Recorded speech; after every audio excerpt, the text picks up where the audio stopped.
Hello, good people. This is a PSA from TSA. You are listening to the Underground Railroad Show at Spreaker.com. I am the great TSA with my assistant, That Ninja. I'm sorry for the lack of attendance. I was busy spiking faces and beating data dominoes. TSA out.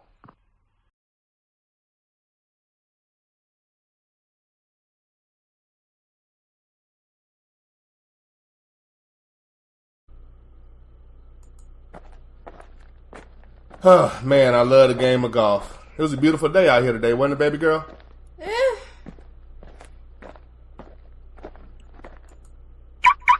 You didn't think it was a nice day today? Well, I am sweating all over, so no, I didn't really think it was. Well, I mean, you got to drive the car. You got to drive the car, and it did have the hood on it, so it kept the sun off of you. Yeah, but it had no air conditioning. Well, okay, fair enough. So, we're going to get something to eat, right? Of course. Cool. And you're obviously paying, right? Always.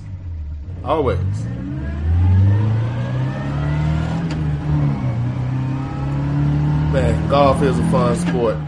Hey, I drove the ball pretty well today, don't you think? Pretty well to the far right, yeah. But, okay, even though I went right, my iron game was really good, and I was able to fight my way out of that. Yeah, but you hit it into the sand, and you did that quite often, might I add.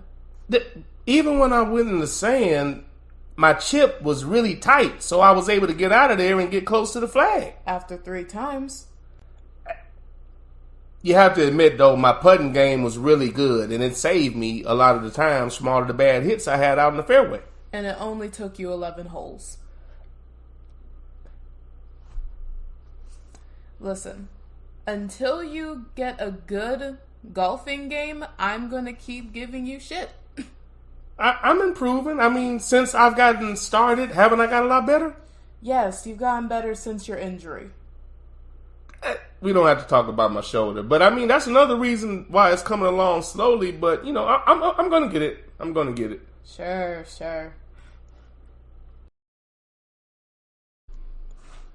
Hey, baby girl, I'm about to go hop in the shower. When I get out, we head out to the volleyball tournament, okay? Okay. Oh, can I use my the computer? Oh, yeah, of course, baby. Of course. Hey, baby girl. Yeah. Repetition breeds familiarity. Familiarity breeds comfort. Comfort breeds complacency or success. We're going for the latter rather than the former. All right, good deal. Handle business. Okay. Hey, remember you're a beast out there. Act like it. I will. All right. Let me see what he got in these emails. Spam. Overdue bills. Not surprised.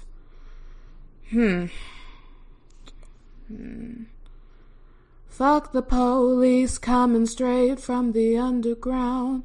Young nigga got it bad 'cause he's broke. What is this?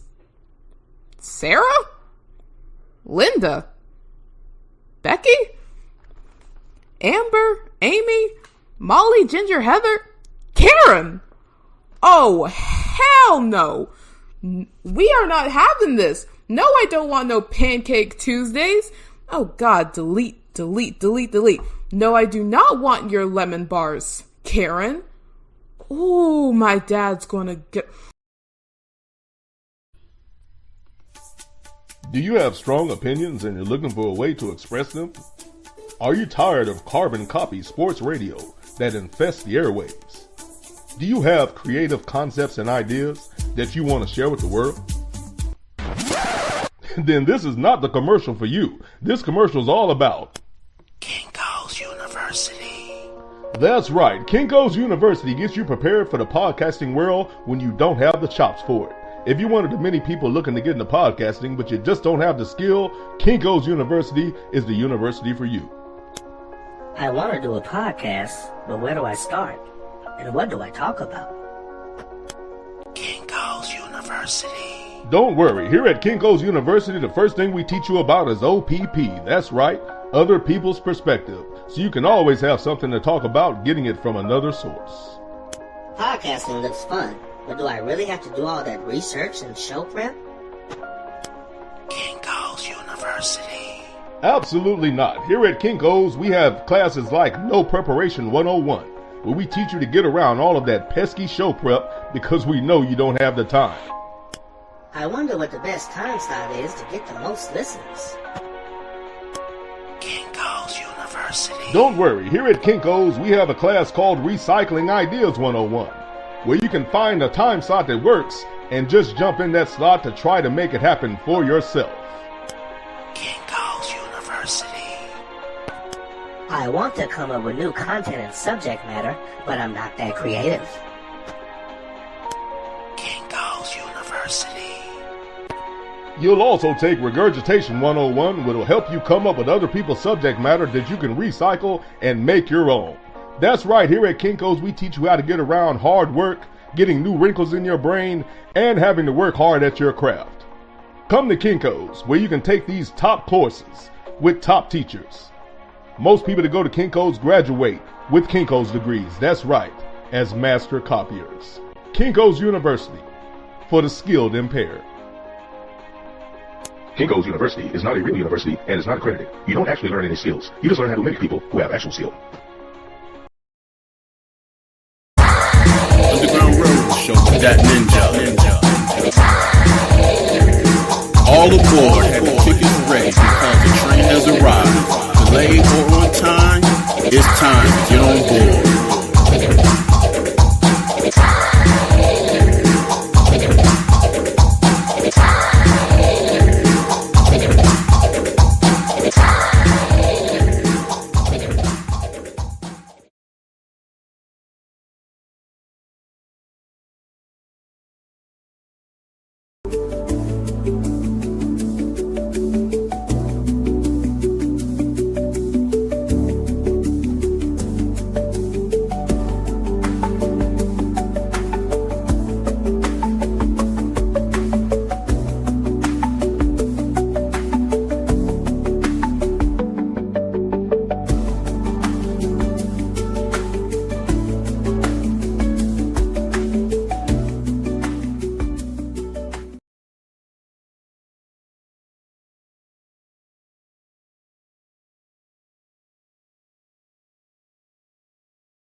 What's going on, fam? This is the Underground Railroad Show hosted by your boy, That Ninja. Thank you for coming aboard, and I hope you are enjoying the ride thus far.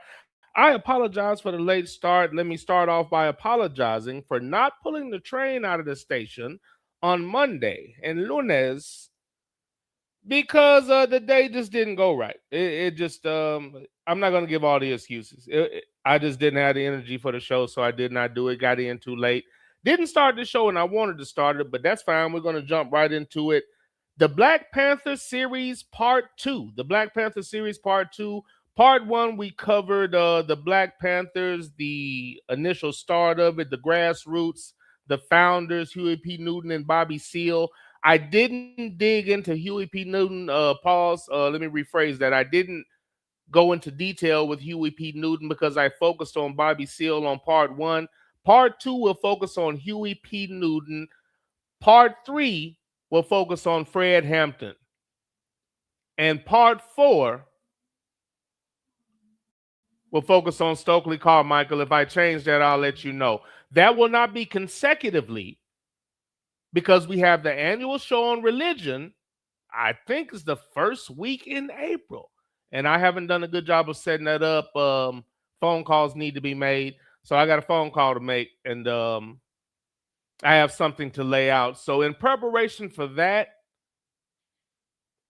the series might get broke up, but I wasn't going to break up. You know, Bobby Seale and Huey P. Newton were going to be first. Slow down. Bobby Seale and Huey P. Newton were going to be the first 2 installments, so I'm going to get those 2 in. There may be a pause in between. We do need to get the bracket tournament together, but that can continue to go down the line. We can do that whenever. Again, I really like the off season. Of course, for those who might not know, I'm a big football person, love-hate relationship. For everything that the NFL does that makes me want to watch, and I'm like, oh, I need to see that or I have to see that. Then they do something else that makes me say, ooh. It's a real abusive relationship. The only abusive relationship I've ever voluntarily stayed in. Damn shame. I guess to football is to me about the same as this podcasting thing. Shit, man, it's got me, man. I don't got no control over it, man. I try to kick, man. Shit just be calling me, man. Be calling me, man. I just gotta go to it. Need help, man. All right. I'm not going to delay for long. It's allowing y'all to get in. I'm going to get right into it. I'll tell you what I can do. Let me do a quick review, then I'll jump right into it. I won't do any outside things. I will do, at one point, I'm going to do a show addressing the things that have happened in football, but there's no immediate need to talk about it because everything I have to say, I can say later because the season will not start anytime soon. We still have the draft coming up, which means I will have the annual draft show. And I haven't asked yet, but unless he's priorly obligated, or unless he has prior obligations, rather, I'm almost certain that the yellow one will accompany me once again in the annual draft show where we cover the first round on Thursday. I give you we both put our GM hats on and we tell you, and I know it's hard for some people to separate themselves from the Four Letter Network's grasp, but what we do, or what we not attempt to do, but what we do is put on our GM hats and tell you what we'd like each team to do if we were the GM. We'll also tell you what we think they're going to do. So we're going to give you a version of the draft that has nothing to do with what actually happens, but we'll tell you what we think that team should do. And surprisingly, over the last 2 drafts, especially, maybe the last 3, a lot of teams have actually addressed areas of need. But just speaking on the reason that the series may get broken up, annual show on religion coming up, I don't have to stress those football moves.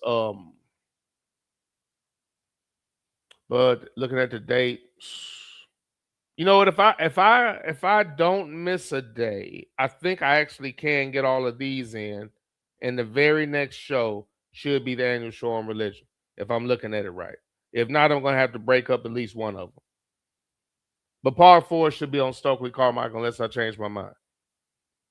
But I thank you for tuning in, and also another thing, I'll post the last 2 shows for anybody that hasn't found the YouTube page and can't find the show. So that I should have done already. My apologies for that. So after the show, I'll post those shows, and I'll be sure to post this one. Belated thanks to everybody that participated in the first installment of the Black Panther series where I discussed Bobby Seale. A lot of good back and forth, a lot of good dialogue. I look at this as pretty much an international think tank because you can listen to the show from anywhere. So I appreciate the dialogue, the back and forth, the difference in opinions, the adage to the show. So I appreciate that. All right, with that being said, we're going to get into it today. Well, we went over in the first series, just discussed the Black Panthers, when they were founded, some of the things that prompted it, the assassination of Dr. King that spiked membership, because if I had to speculate, because a man that stood for nonviolence and again was coming into a realization, and he spoke about that when I in the annual show on Dr. King and Malcolm X, we played excerpts as I did my what I like to call my interviews with these individuals, and I'm going to give myself the privilege of doing that today with brother Huey P. Newton. But during that time, I did one of his later interviews in New York on NBC where he discussed his evolution in thinking that they never show when they're bastardizing his name on the annual holiday. So today we're going to dig into Huey P. Newton, but in that first installment, I'd like to thank y'all for that back and forth. It was enjoyable. We discussed the where the Black Panthers started. A lot of things that I didn't know. I didn't understand the 10-point plan in detail. We went over each point in the 10-point plan. I didn't see anything that would cause an individual of sane mind and body to describe these individuals as terrorists and or a hate group when they've yet to do that to any of these actual hate groups that consist of their cousins, brothers, aunties, nieces, aunts, and uncles. Is what it is. But the extent of the breakfast programs, their age when they started these things, the background of Bobby Seale, and the things that shaped them. We are nothing but a summarization of our life's experiences. So you're some proposition of your life experiences. So the things that you go through shape you to a degree. The knowledge that you obtain throughout the years, your influences, the things you look at, and you could see how Bobby Seale ended up where he was at mentally and what helped to shape him. And looking at Huey P. Newton, and where I decided to grab the information from. There, several because of the internet, because of the many platforms that we have, mainly YouTube. You can find excerpts, and you can find documentation, you can find actual interviews, you can listen to the man in his own words, come to your own conclusions about some of the things that he's saying. Really, you don't have to. He's very direct and poignant in what he's talking about. So there were a number of excerpts I could have chose from. I chose to go with the year that he I'm not going to get into that. I chose to go with an interview he did in 1989 just because he's had a chance to evolve and come to a certain point of view. He's able to reflect and speak on a multitude of things. Plus, that particular interview allowed me to go about this the way that I want to. So I chose to pull from that when I have a closing from an earlier interview when he was actually incarcerated in 1968 for wrongful incarceration that we'll get into today. So I'm going to pull excerpts from that when I do a Q&A with Huey P. Newton. But the things that I found out, and again, I knew a lot, but when I really dug into it, I can't imagine the way that cross-dressing ass Hoover had to reach to refer to these individuals as a hate group. They really and truly were doing what was necessary to, quote unquote, pull us up by our bootstraps, simply feeding, preventative health care, knowledge, acquiring knowledge, skills and training, discipline, self-pride. Again, in the midst of all of this, I think it needs to be I think it really needs to be reset that the only thing that was attempting to be accomplished was human decency and equal rights. That's it. And the pushback that still occurs to this day is incredible. But let's go ahead and get into it. The Black Panther Party series part 2 featuring Huey P. Newton. And I'm going to do a Q&A with him. Let me go ahead and do quick intros for those that are in right now. We're going to jump right into it. I'm these notes. I'm trying to make sure there was something that I wanted to say before I got started. 16, that's not that bad. Okay. Let's go ahead and do intros, quick intros. Then I'm going to jump into it. You know what? As a matter of fact, I'm not going to do that. I'm going to give you something to chew on first. Let's go ahead and get no. Let's do quick intros. Won't take long for those that have shown their faces thus far. Thank you for coming aboard once again on the Black Panther series part 2. And this is what I wanted to say. I really enjoy the off season. I'm a football cat, but when football season is over again, draft show coming up, annual show on religion coming up. 2 of my favorite shows. These are some of the annual shows that I do every year. 10th year, if I'm not off my damn 10th year in podcasting. So the annual draft show is just the first round. It's just I'm a football head, and doing that and having a back and forth, having on the spot judgment about the draft, listening with the volume off, just kind of watching. It's always a good time listening to the reactions. I'm always, even though it's expected to a degree, I'm always taken back, sometimes pleasantly surprised. The annual show on religion, one of the shows that y'all actually stay on topic, which I really enjoy and appreciate. That's always a good time. And again, I'll always reiterate that the first time I did a show on religion, so many people bounced. And looking back on it, looking at some of the characters who were around and understanding who people really are, I can imagine the reasons for that. But I would not take it back for anything. I appreciate the people that stay around and actually able to have a back and forth. And I think it really kind of just reinforces my beliefs that a conversation, can take people sideways. But looking forward to those shows. Saying all that to say that I enjoy the off season and being able to just do whatever. The draft show, that that's kind of set because of the draft itself. The annual show on religion, the annual bracket show. Probably do at least 2 of them before football season starts. All these other topics that I can get into. 2 more installments on this particular series, and there are going to be some other things I'm going to talk about as I looked into the subject matter. Last year I realized I hadn't talked about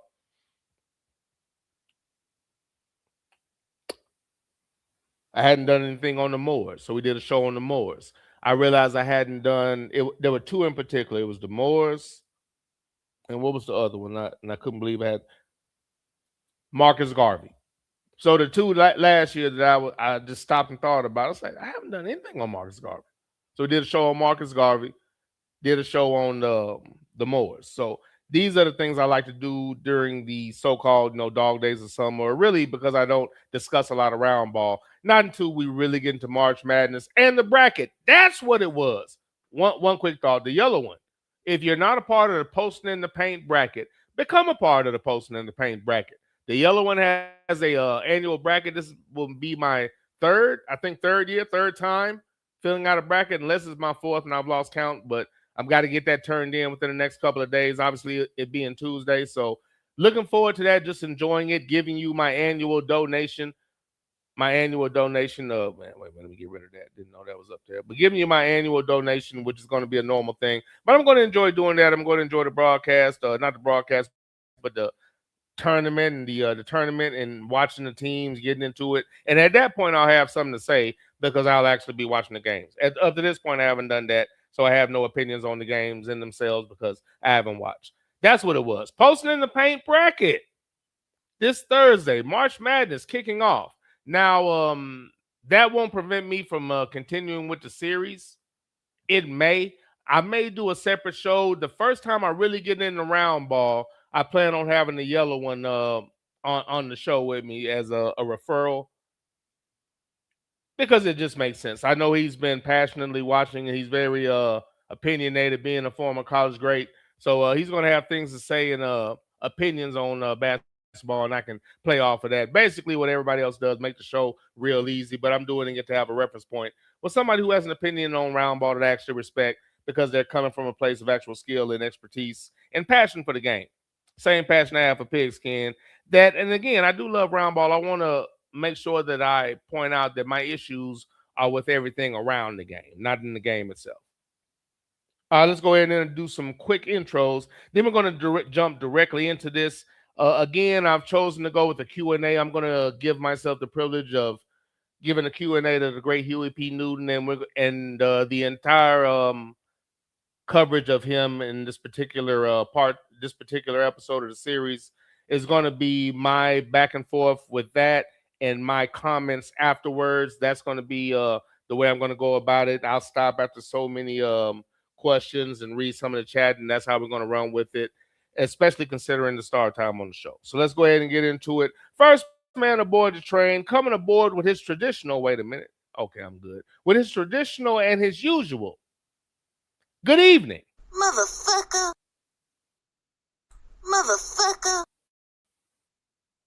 We have none other than the great JBJ. What's going on, sir? Thank you for coming aboard. Hope you are enjoying the ride thus far. JBJ was here the very first time the train pulled out, as well as a multitude of others. Real quick reset, considering some of the problems on the show. This is funny. The first time I launched the show on Spreaker, the show dropped. And I launched again, and everybody that was on the first installment didn't come back when I relaunched. Possibly they were listening. They were possibly listening, but they did not come into the chat room. I can go back and still look at that show now, and in the chat room, out of everybody that came back, the only person that's still around is JBJ. I'm not saying he was the only person that might have been listening, but the only person in the chat room was JBJ. Now, the first installment had a lot more people in it, but being a novice podcaster, not knowing any better, and considering the room I had, it wasn't necessary. I deleted that first episode because I really didn't get a chance to get into it. I should have kept it, but I had no reference point for knowing it was going to be a source of information later on when people on the train had a problem with me pointing out that JBJ was here for the first show. That's not a knock on anybody else. It's just a fact that I can verify via that chat room.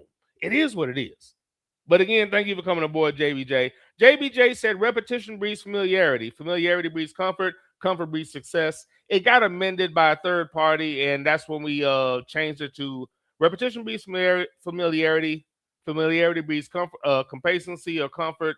Oh, I'm sorry. You know what? Fuck that remix. Made me stutter for no reason. The remix was repetition breeds familiarity. Familiarity breeds comfort or complacency. We're going for the former rather than the latter. So it got amended. Won't get into why. But that's just something myself and TSA said before every volleyball game and sometimes before practice.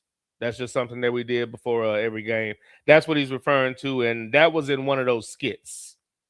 Coming aboard the train to his traditional bomb drop for slapping the sauce out of his wife's hands when she attempted to apply it to my ribs. Real talk, true story. That motherfucker must have lost his goddamn mind. No, actually, he was a great human being for that. And it did cost him, and I appreciate his sacrifice. And I would understand completely if from here on out, he threw me under the bus. Ladies and gentlemen, I give you none other than the great Sidney Jackson.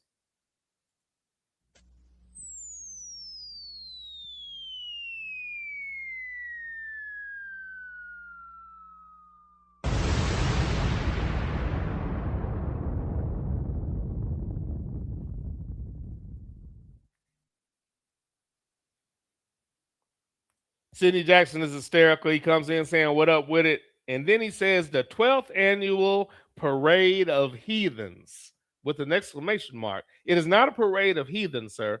It is a discussion between for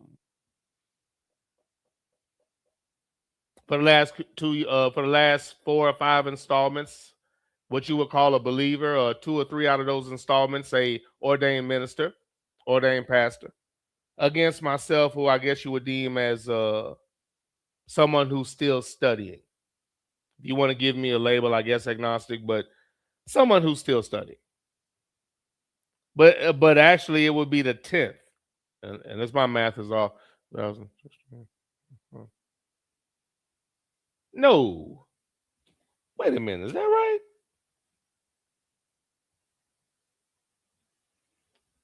You know what? Let me. Oh, the year just flipped. This is my 11th year. I'm thinking this last year. This is my 11th year, isn't it? You know what? I'll get into that later. But almost, Sydney. If I'm not mistaken, this is year number 11. I started in 2016 or 2017. I can go back and I can check that really quickly. But you know that's not important right now. This is funny. Sidney Jackson, the Centers Players Ball. So you're gonna say the 12th? Okay. Let's address this. We got time, and then we're gonna jump right into it because we're gonna be directly into the interview, sir. I consider myself a messenger with these shows. The 12th annual parade of heathens. God damn anybody who doesn't glorify his work.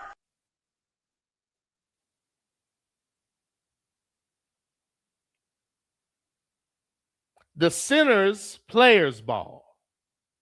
Go to hell. God damn! Jesus, wow. Come on down and kill that monkey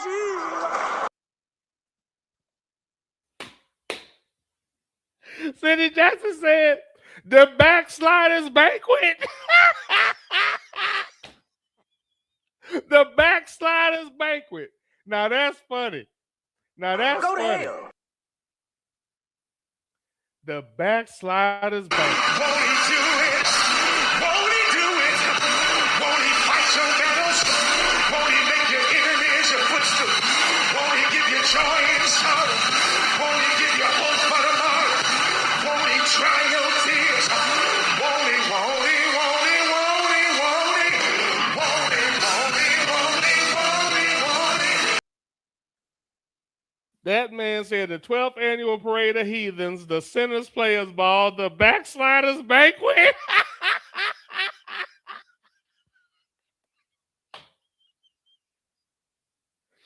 Oh, Sidney. Oh, that's hysterical, sir. The truth is for everybody, but everybody might not be for the truth. JBJ said there's a lot of Black Panther shows you're committed to. It's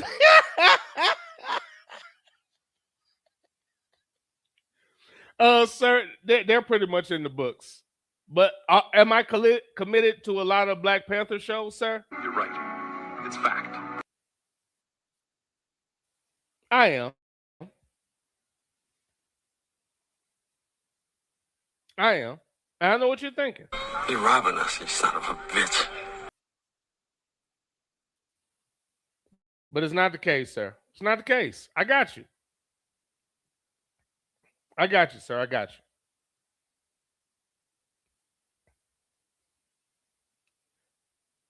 JBJ worried about how many shows I'm committed to. But I got you, sir. I got you. Sidney Jackson said, I've watched a lot of 88 minutes. I've watched a total of not even 88. A total of 68 minutes of college basketball this year. Despite me not knowing most players or teams, that won't stop me from talking like an expert. That's fucking hysterical. You know, and let me just say, Sydney, in respect for you speaking about that honestly, let me just say, I could fake it. I could fake it like a motherfucker easily. I just don't believe in that. Because I talk about people that do that, I don't want to be one of those people. So I could do that. I could fake it. I could pretend like I've been watching basketball. I could sit here and speak to y'all like I've really been into it. But I'm not going to disrespect y'all like that. I'm not going to disrespect y'all like that.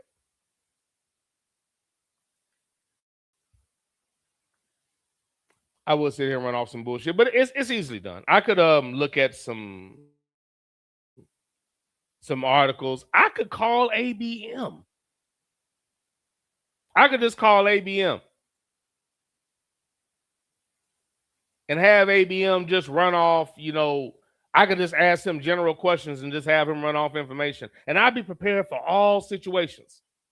But I'd rather not fake the funk. I'd rather not fake the funk. JBJ said that's a lot of Black Panther shows you've committed to, sir. It's a setup. It's a fucking setup. It's a setup. It's a fucking setup. I'm disappointed in your lack of faith in me, sir. It's a fucking setup.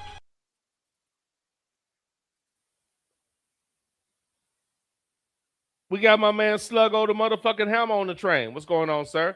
Thank you for coming aboard and spending a little bit of time. I appreciate it. Hope you are enjoying the ride thus far, sir. Sidney Jackson said, no, read that one. I think we can jump into it. JBJ says, Sluggo went to watch Team Venezuela put USA in the Buckeye position. That's funny. I forgot that he is really into the European football. JBJ criticizing and obviously paying attention when he tells me, A-E-I-O-U. Use your vowels. English, motherfucker, do you speak it? What the fuck is wrong with you? You're on that bullshit today. I swear. I forgot how complex that was. Y'all don't understand the Dr. Dre type mix I put on this shit. A-E-I-O-U. Use your vowels. English, motherfucker, do you speak it? What the fuck is wrong with you? You're on that bullshit today. I swear. Correction. JBJ said, no, sir. I was speaking of the World Baseball Classic. You know what? I did see a couple of things about that does look interesting. I guess that would be entertaining. Okay, I got you. All right, let's jump into it, especially with the late start, bottom of the hour. Let's get right into it, man. I appreciate y'all for coming aboard. Part 2 of the Black Panther series. We're going to focus on Huey P. Newton. And as a matter of fact, let's get the proper backdrop. No, that's wrong.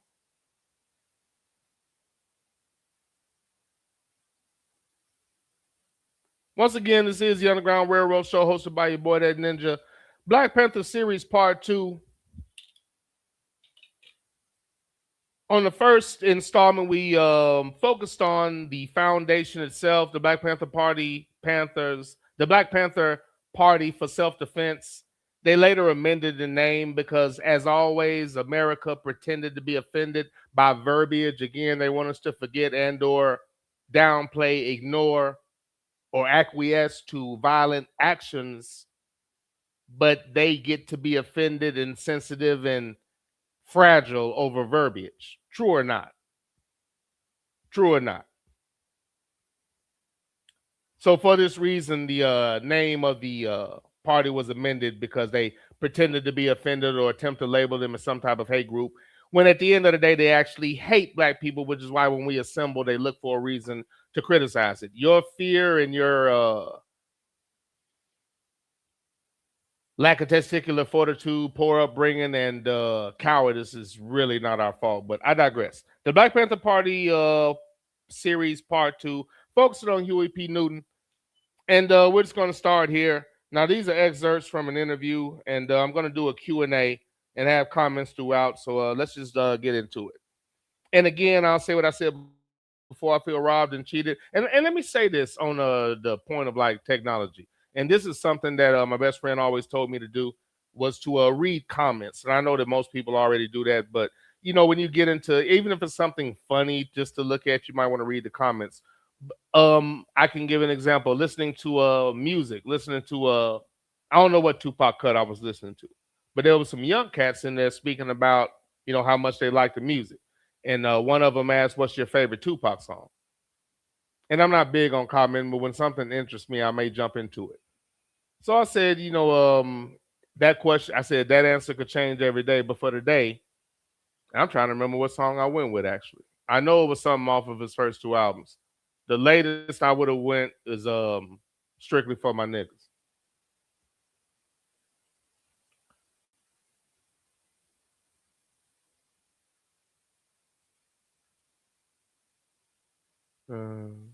Drop the drums, here it comes. Only got 2 minutes to bounce, and every second counts. Is that representing? No, that's not representing. I don't know why I can't remember the name of that song right now, but I believe I put that one in that day. You know, they responded back. You know, I think I said this might be a little low. I said this might be before y'all time, but I'll go with this today. And he actually went back and listened to it and commented about it later. Just that little back and forth. Saying that to say that when I was doing research and looking up things, you were able to look at some of the comments, and it was encouraging to see how many young people were in there listening to it and understanding what he was talking about it, and actually, you know, even having that wherewithal and desire to look into it. That was encouraging to see that. So that was a, you know, kind of a cool thing about looking at the comments or whatever. So let's get into it. And I'm going to conduct this as if I had the privilege of interviewing Huey P. Newton. And there, again, the other comments and details we're going to get into within the course of the interview. So let's get into it. Focus being Huey P. Newton, co-founder of the Black Panther Party. Brother Newton, let's just start with something simple. What's your background, your upbringing? You know, can you tell me about your parents and how you ended up in Oakland?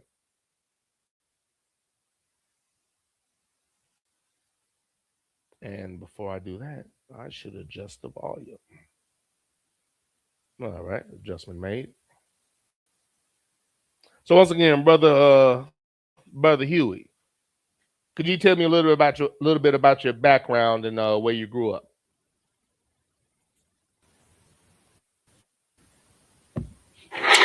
My family moved from Louisiana to Oakland, primarily seeking a better life. My father was a farmer in Louisiana and a preacher, and he moved out to the Bay Area in order to work in the shipping yards.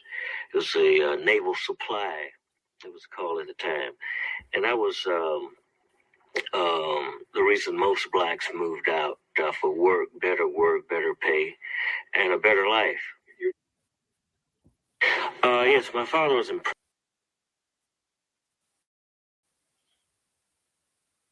I apologize for that pause. Let's skip a little bit. So again, that was something that occurred back then, you know, moving for work. And I found it interesting that his father was a preacher and a farmer, so obviously a hard-working man, but he still dedicated himself to the cloth. And, you know, again, that was a very prominent, I mean, still is. I'm saying like it's not now, but especially in those times, pastor was one of the greatest things you could be, especially due to the limitations that black people had. And, you know, I'm not going to get into all those details. tune in about 2 to 3 weeks for that. But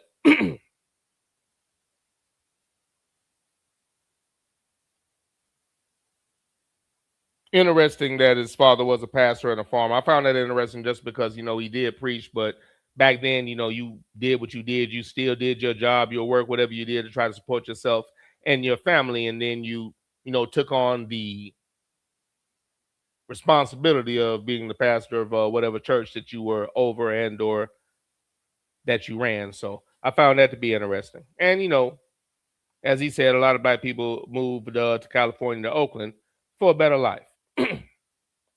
His actual name, Huey P. Newton. Interesting where his father got that name from. I didn't know this. But when I did some research, Brother Huey, can you elaborate on where you got your name from? And I believe your father named you, but can you elaborate on where you got your name? My father was impressed with Huey P. Long, even though at the time in the South that blacks couldn't vote. That Huey P. Long was created the first black hospital and medical school. And even though Huey P. Long gave the pitch to the white races that they needed a black medical school and hospital because he didn't want white women seeing black men nude and so forth. My father thought Huey P. Long was using tricks in order to improve the situation for blacks at the time. I think it's important to note that in this situation, and Huey P. Long was a white man. He was the governor of Louisiana, 1928 to 1932. So just a couple of things about Huey P. Long. And you have to understand standards. Okay, if you're a victim of abuse for years and you're getting punched and kicked, if you get into a relationship where you only get slapped every now and again, in your mind, that's an improvement. And that individual might even look like, a savior or a saint to you. Just saying that to say that in those times, for Huey P. Long to be somebody that, this was during the Great Depression, which I contend was more of a white thing. During the time of the Great Depression, black people were out of slavery for less than 65 35 years. We're talking less than 70 years out of slavery, like 60 years or so. That's like one fucking generation. That's the Great Depression was a thing, but not necessarily a thing for us. But the point being that he had a share the wealth type of policy where he limited how much wealth people could have so everybody could have a suitable income, because he obviously had enough common sense and understood that a city or society that didn't have people that could function was going to be a dysfunctional society. There was going to be crime and there were going to be more problems needed. So he made sanctions that limited the amount of wealth you could have, a cap, if you will. Sound familiar? He had something that he called the Fairness Act, where basically people would get equal pay and treatment. So you know what that meant. Now, this doesn't make him great necessarily. He just probably was a normal human being that after so much bullshit and all the savagery that he watched during his lifetime, I'm sure, and still was a part of seeing, he just decided, okay, let's get off we can stop being assholes now. So we're going to give a little cap so nobody can just be rich. And then there's somebody over here with absolutely nowhere to live and nothing to eat. That doesn't make sense. So he capped it off. You can only make X amount of money. Everybody can have, this type, everybody can make about this much, and everybody's going to be better off for it. He also had a Fairness Act where everybody's going to get paid equally. And this was odd because he was a Democrat, and back then the Democrats were the party that murdered and killed. Consequently, he was shot by a white man on the house of the state, whatever the little place was he worked at, the little state capitol or whatever. A white man shot him, probably a Democrat, because, he wanted to cap money and have a Fairness Act. We can't have that. You can't be semi-decent. We do ignorant shit around here. We're savages. Shot him in the face or some shit like that. He got killed. But and again, Huey P. Newton said it. He started the first black nursing school or medical school and a black hospital. And a way to kind of get it past. Well, you don't want white nurses seeing naked black men. You know how they feel about that. And stay tuned. You know how they feel about that. So it's like his father said, I think he was being clever. And however he was doing it, even if he felt that way, he actually did something for black people. And at that time, you couldn't help but to at least like that or give him credit for it, because shit was really bad. We were still being massacred all over the place, no insurance payments because they're calling it race riots because they're in charge of the narrative. But again, let's stay where we're at. So Huey P. Newton's father named him after Huey P. Long because of what Huey P. Long did for black people in Louisiana before another white man shot him for being semi-decent. So again, the history of the country is pretty damn repetitive. If you were a white person that acted in any type of sane or semi-decent manner, other white people killed you because we can't have that. And if you pay attention, you know what? I'm just going to stay focused. But it's just not saying he was a great man or anything, but just saying that even acting like that was too much. I forget the name of the cat that shot him in the face. Might not have been the face. I don't remember the Carl Weiss, Dr. Carl Weiss, son-in-law of a political rival. Oh wow, I didn't see this. You want to know something dramatic? Some movie-like shit. Huey P. Long's last words after being shot by the son-in-law of a political rival, Dr. Carl Weiss, at the Louisiana State Capitol. That's where it was, 1935. His final words, reportedly or allegedly, were, "God, don't let me die. I have so much to do." Now that's some movie shit. Found that to be interesting. He was actually named after a, I guess what you would consider back then a decent Caucasian who actually had natural human decency and was shot by another Caucasian because we can't have that shit. Brother Huey, when were you first exposed to politics? What gave you, a lot of people's background and what they're exposed to kind of, shapes who they are. Brother Bobby Seale spoke about how he was exposed to it. Were you exposed to politics in any way? What gave you that drive and perspective? They were always interested in politics, especially my father. As when we moved to Oakland, we were connected to the. Matter of fact, my father was the assistant pastor to Antioch Baptist Church. Reverend Thomas was the pastor, and this was down on 7th Street.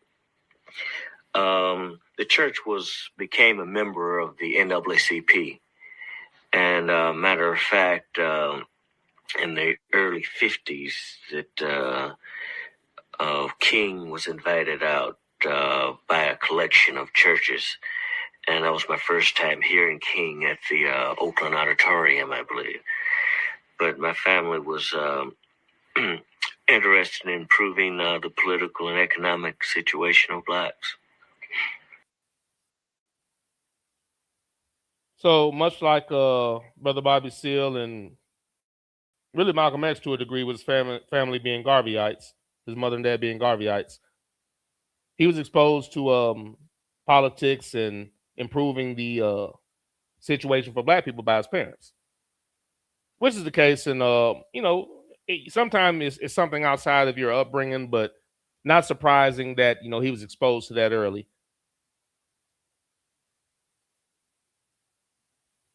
By, as he said, mainly his father, or especially his father.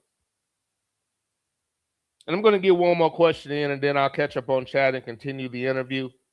Brother Huey, how did yourself and Bobby Seale determine the needs of the community?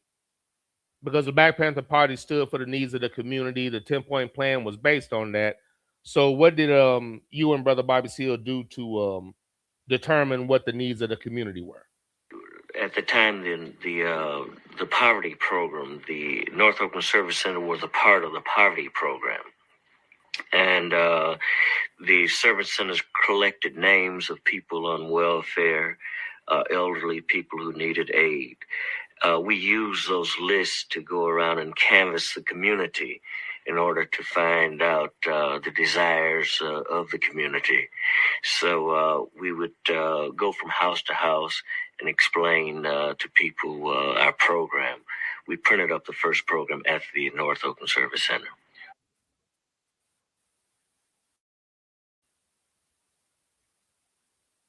And Brother Bobby Seale spoke about this. And I think it's not only interesting, I think it's very important that it's noted that they didn't sit around and arrogantly say, we need this and we need that.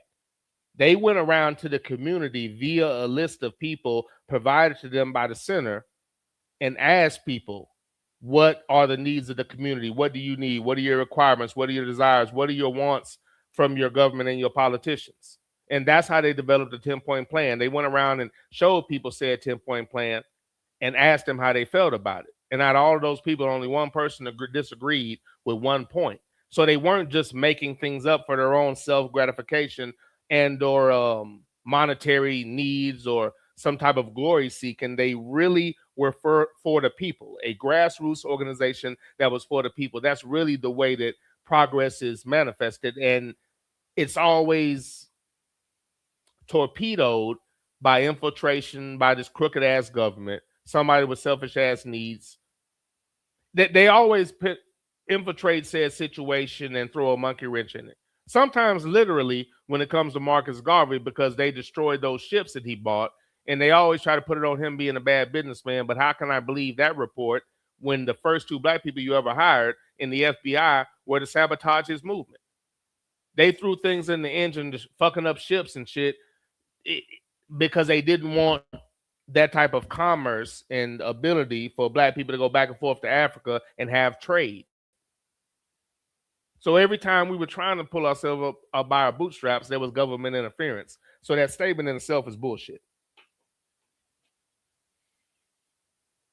But I do think it's important to note that they just didn't sit around and make some declaration. They went around to the people and asked the people what they needed and what they desired within the community. I think it's very important to note that they wanted to work within the system and put forth political candidates to put in office that address the needs and wants of the people, not puppets that weren't going to speak up because they wanted to get along and hold some type of position and possibly have monetary benefit, which is what you really have nowadays. Bobby Seale spoke about that. I may play that. I didn't play that clip in his particular interview, but he said that Bobby Seale, and I'll read a chat after this and we'll continue with the interview. Bobby Seale said that the civil rights of the Brown versus Board of Education, desegregation, that being passed was half a victory. He said that when the Panthers put people in political office locally and federally, it was only half a victory. Why do I say it's half a victory? And I'm paraphrasing Bobby Seale. I'm saying it's half a victory because the Civil Rights Act didn't change the fact that these were racist ass people. They're still the same racist ass people. This act doesn't change that. Something that anybody with common sense has said over and over again. I know I've said it many a show. A declaration, a piece of paper, you signing some shit doesn't change the mentality and the upbringing and the culture in the country. So that's half a victory. He said in putting black people in political office is half a victory because more than half of them, and he was very nice, he said they ain't worth, he said some real wild shit. It wasn't even diddly squat. He said they ain't worth diddly. You know what? It was a very, very nice, super soft thing to say, and I'm not going to repeat it, but I'm gonna ninjarize it. This is not his quote, but he said at least half of them, more than half of them, and he said 50% of them ain't worth a fuck, ain't worth a damn. He said, but 90 to 95% of the white politicians ain't worth a damn. So he said it's only half a victory because the people you put in there aren't worth a damn. He said it's only half a victory because that law, that bill doesn't change the mentality of the people. And that's all I've been saying, and anybody with common sense. But if you're just observant, you're going to come to that conclusion. And he said that back then. And actually, the interview, he said that. And no, he said it back then. This is the 60s when that was obvious. So I don't get how that's not part of the discussion, or part of us, trying to make that part of the solution at this point because of prior knowledge. But let's read the chat and we'll continue with the interview.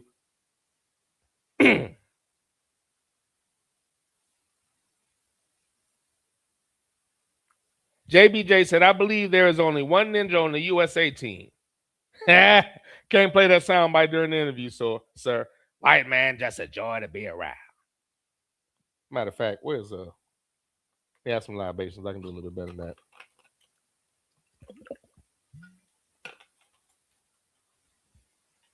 But because of the setup, I cannot play sound bites during the interview. JBJ saying, I believe there's only one ninja on the USA team. White man, just a joy to be around. Sluggo said, JB, Venezuela is going to do it for the president that got kidnapped. Wow. Sluggo said, no Me Against the World, sir? Oh, definitely that. But on that particular day, I didn't mention Me Against the World. Yeah, Me Against the World is classic. But I'll go to Apocalypse Now and Strictly for My Niggas, and I'll zone out on those two. When I play Me Against the World, I'm definitely playing that from top to bottom, as I do the rest of them. But yeah, at that particular time, I didn't go with Me Against the World. At that particular time, I went strictly for my niggas. I went strictly for my niggas that day, sir. Sluggo said, didn't want white women to see black men naked. Wow. Again, just using that mental game, there's a reason that every time a black man was hung, he was also castrated. So when they show you those pictures of black men hung, notice where the picture is taken from, because if they went any lower, you'd see that his pants were down. Go look up when that was happening and tell me how that just dissipated in a couple of generations, because that's all it's been. Sluggo said, one generation out of slavery in the middle of the one generation out of slavery and in the middle of the Harlem Renaissance. Great point. Again, let me resist hitting the soundbite, but great point. Great point. Harlem Renaissance, Great Depression. Almost coincide. They don't talk about that. That's why I say the Great Depression was a white event. Who knows? Maybe that was actually God punishing white people. But again, they were committing massacres at the same time, so it's hard for me to accept that. You know what? I'm not going to start. 3 weeks. 2 weeks, maybe. Let me look at the calendar. But yes, sir. Preach. One generation out of slavery and during the Harlem Renaissance, or in the middle of the Harlem Renaissance. Fact. We got Chef McFeezy on the train. What's going on, sir? Thank you for coming aboard, man. Hope you are enjoying the ride thus far. Sluggo said, so the cap was essentially socialism, which scares the capitalists just as much as giving the black man an even playing field. Again, killing it as always. Preach. And that's what got him shot. Obviously not in the face if he had something to say before he died. Saying he had so much to do. Maybe he felt a need to try to right some of these wrongs. Maybe he understood karma. And Carl Weiss was like, what the hell is wrong with you? I'm sure he was considered a hero. Probably got a slap on the wrist. If convicted at all. But yeah, giving black people an even playing field is never encouraged, because we turned around slavery in less than 60 years. It was actually less than that. But by 60 years, we had turned that shit around. And actually, it was less than that. I'm adding extra years on. But we had turned that shit around already. Hence, savages with the upper hand in weaponry and numbers, doing the only thing that America has ever done repeatedly. One of the very few traditions that actually exists, and they're denying it. How are you going to deny one of the very few things that truly make America America? That shit's crazy. We have the yellow one on the train. Thank you for coming aboard, sir. Hope your lack of melanin doesn't hurt you as the sun makes its way back out and spring is around the corner. ABM said, never on time, Dark Space. Dark Space is hysterical. I'm not going to agree with never on time, but as of lately, I have been infrequent in the departure of the train. So I'm going to let that slide. None other than Chico DeBarge, Sarge from A Soldier Story, Danny Glover's father in The Color Purple, Terrence Trent D'Arby, and the nigga to sing When I'm With You. What's wrong with my brain?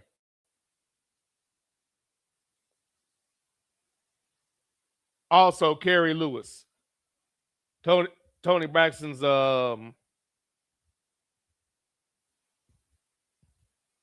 former husband. None other than the great ABM is on the train. Thank you for coming aboard, sir. Hope you are enjoying the ride thus far. Mac Feasy said, white people in America have no concept or knowledge of what socialism is. They confuse socialism with communism. All this despite that socialism is a part of the American infrastructure. Let me read that again. White people in America have no concept, white people in America have no concept of knowledge of what socialism is. They confuse socialism with communism. All this despite the fact that socialism is a part of the American infrastructure. Facts, sir. Facts. And we're going to continue this interview. ABM's Sluggo said, preach Mac Feasy. ABM with a round ball note. JBJ said, I knew Sluggo was picking up what I was putting down in regards to Venezuela. You're a goddamn genius.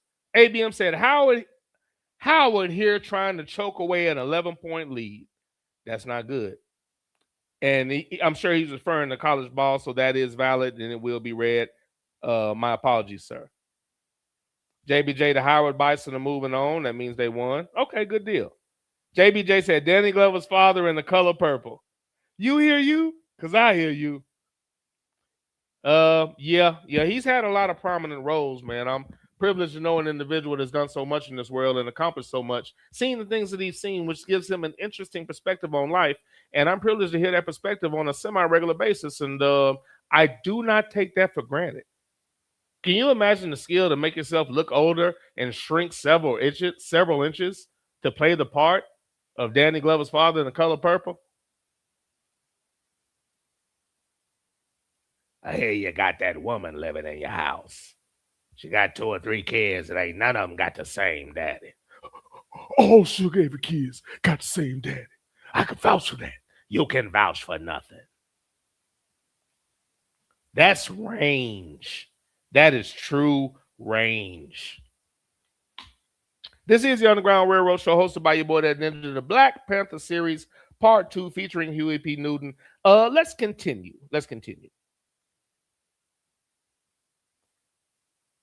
Brother Huey, what role, if any, did black people have in the police department? We printed up the first program at the North Oakland Service Center.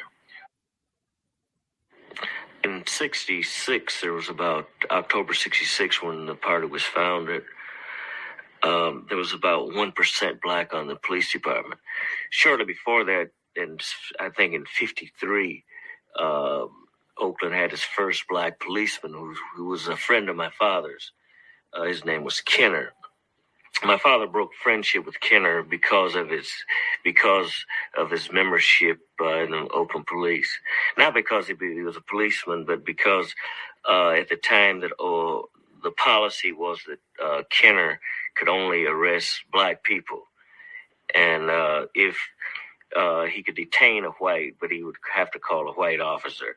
And my father thought this was degrading. It was no change from what was happening in the South. Could you talk?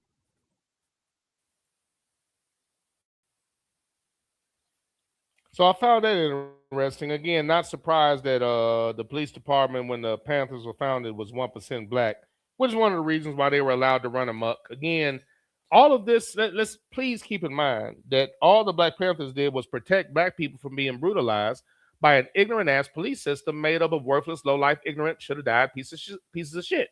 That's it. Not attacking people. People that deserved it, by the way. Not attacking, just defending themselves. That's it. And that was too much for America. They don't want you to stand up for yourself. They don't want you to pull yourself up by your bootstraps unless you do it in a manner that they have approved of. That is why you can't be under the rule of an oppressor and or somebody that doesn't like you, because they're always going to have a problem with you doing for yourself. Anything that this country approves or co-signs or stands next to and smiles is not to our benefit, because they don't co-sign anything that's beneficial. History proves that. It has nothing to do with me. And I found it interesting that his father's friend was one of the first black police officers, and he wasn't allowed to arrest white people. And his father was the type of person that, and I think that's very important. This is why Huey P. Newton had the mentality that he did. A lot of black people nowadays are just happy to have a black person in that position. And we're talking about the 50s, if I'm not mistaken. He said it was the 50s when this happened. And his father still knew, because imagine if he was the type of black person that was happy just to have a black person there, regardless of how they had to act. I think it's very important to note this, because if you relate it to today, we're talking about the 50s, and his father had enough common sense and knowledge of self and self-respect to know that being in a position to where you're not allowed to do your job and or to be a human being and or to be black is not progress. It's bullshit. He couldn't arrest white people, so it was some symbolic bullshit. Can't imagine what he had to deal with as far as the way those people acted, and what he had to deal with white citizens that didn't respect him, especially if he couldn't arrest them and he had to hold them until the white person showed up. Nowadays, when you see black people in positions where they should at least tell the truth and speak up for the black people they claim to be a part of, and they refuse to do it, even brazenly saying so on camera while laughing, black people blindly defend that shit in 2025 and 24. And still as a matter of fact, I can go ahead and say in 2026. It's only March, but I can go ahead and say that, because it's happening still. Huey P. Newton was fortunate because his father was intelligent enough to understand that you just don't. Symbolism was bullshit. If he was a police officer, then he would be allowed to be a police officer. He recognized that was wrong and had a problem with it, and that's okay. And unfortunately, as a people, for the most part, we've regressed in that regard mentally.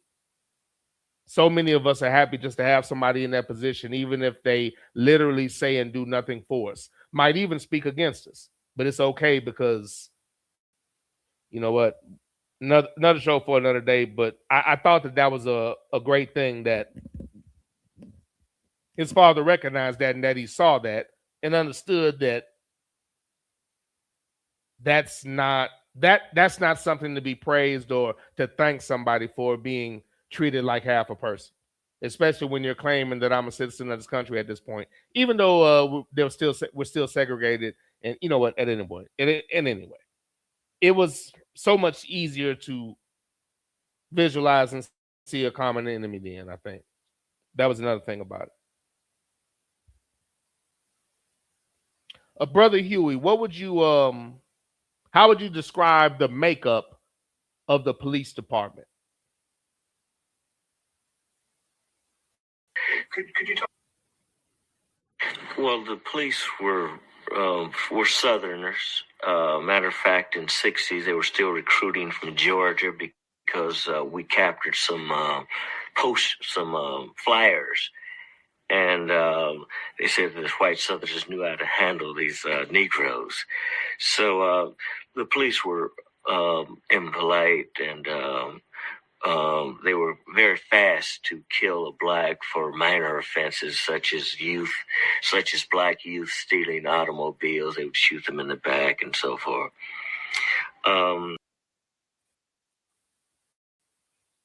A dislike for the police because of their inhumane treatment of blacks.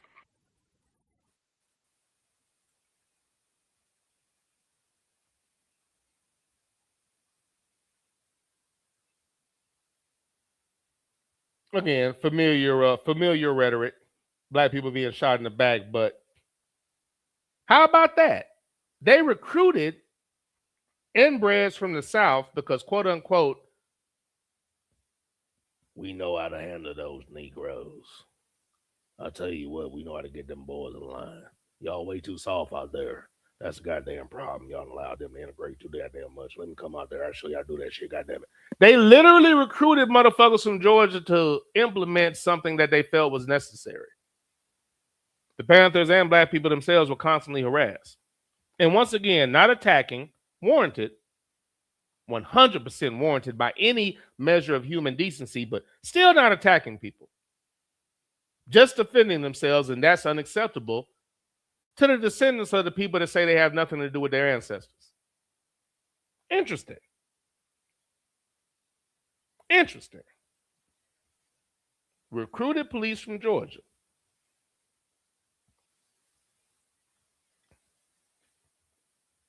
Brother Newton, can you give me somewhat of an abridged version or a synopsis of the 10-point plan? Their inhumane treatment of blacks. Well, the 10-point program tried to identify the basic needs and aspirations of black people.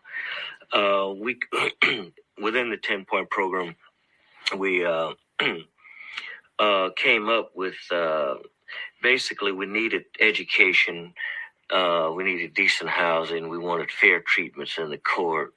We wanted medical care. We wanted the availability for food and clothing for blacks and full employment. So the program was a comprehensive program to really lay down a blueprint for community development.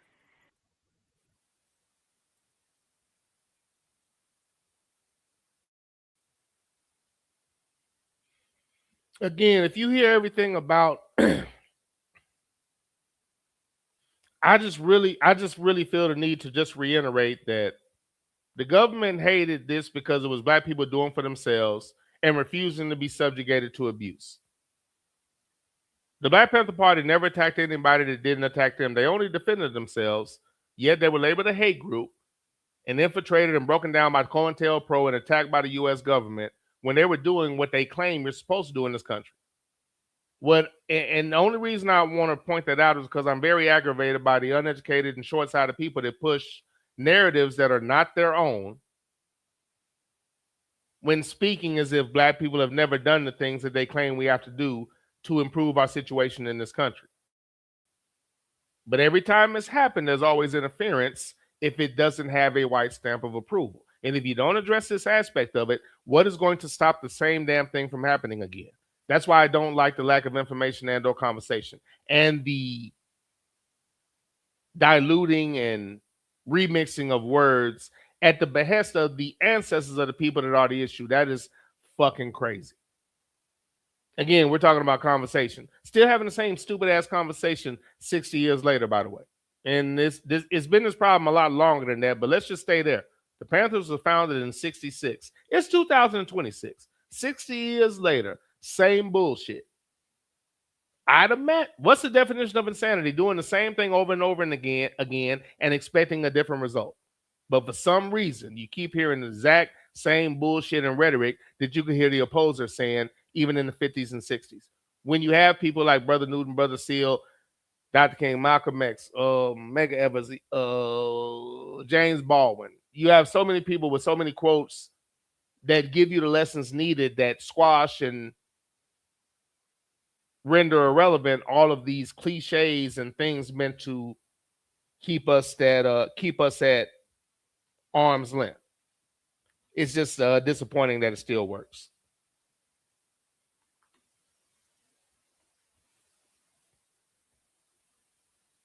I ask one more question, then I'll read a couple of chats.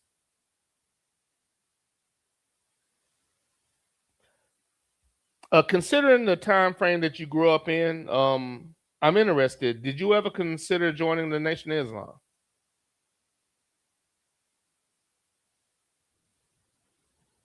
And I became in contact. I came in contact with the black Muslims. I was very impressed with Malcolm X and Malcolm X program, or the Honorable Elijah Muhammad that Malcolm X followed. Program was it was like a 10-point program. Matter of fact, that our program was structured after the pattern after the Black Muslim program. It was minus the religion, and I think that I became disillusioned with the Muslims after Malcolm X was assassinated. I think that I was following not Elijah Muhammad or the Muslims, but Malcolm X himself.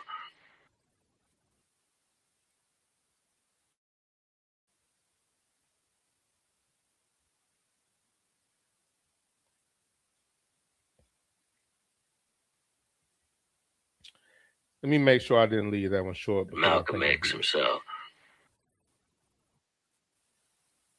No, I didn't. Okay. This is the Underground Railroad Show hosted by your boy, That Ninja. Let me read a couple of chats and then I'll continue with the interview with brother Huey P. Newton. And I just once I started doing the show, it just caused me to do research. Once I started doing research, I started looking into history. Once I looked into it, I realized how much bullshit we were fed. And it just it grew the appetite for knowledge and just caused me to continue to go down that, for lack of a better word, that proverbial rabbit hole and just continue to gather information because it, again, for lack of a better way to describe it, it was feeding my soul.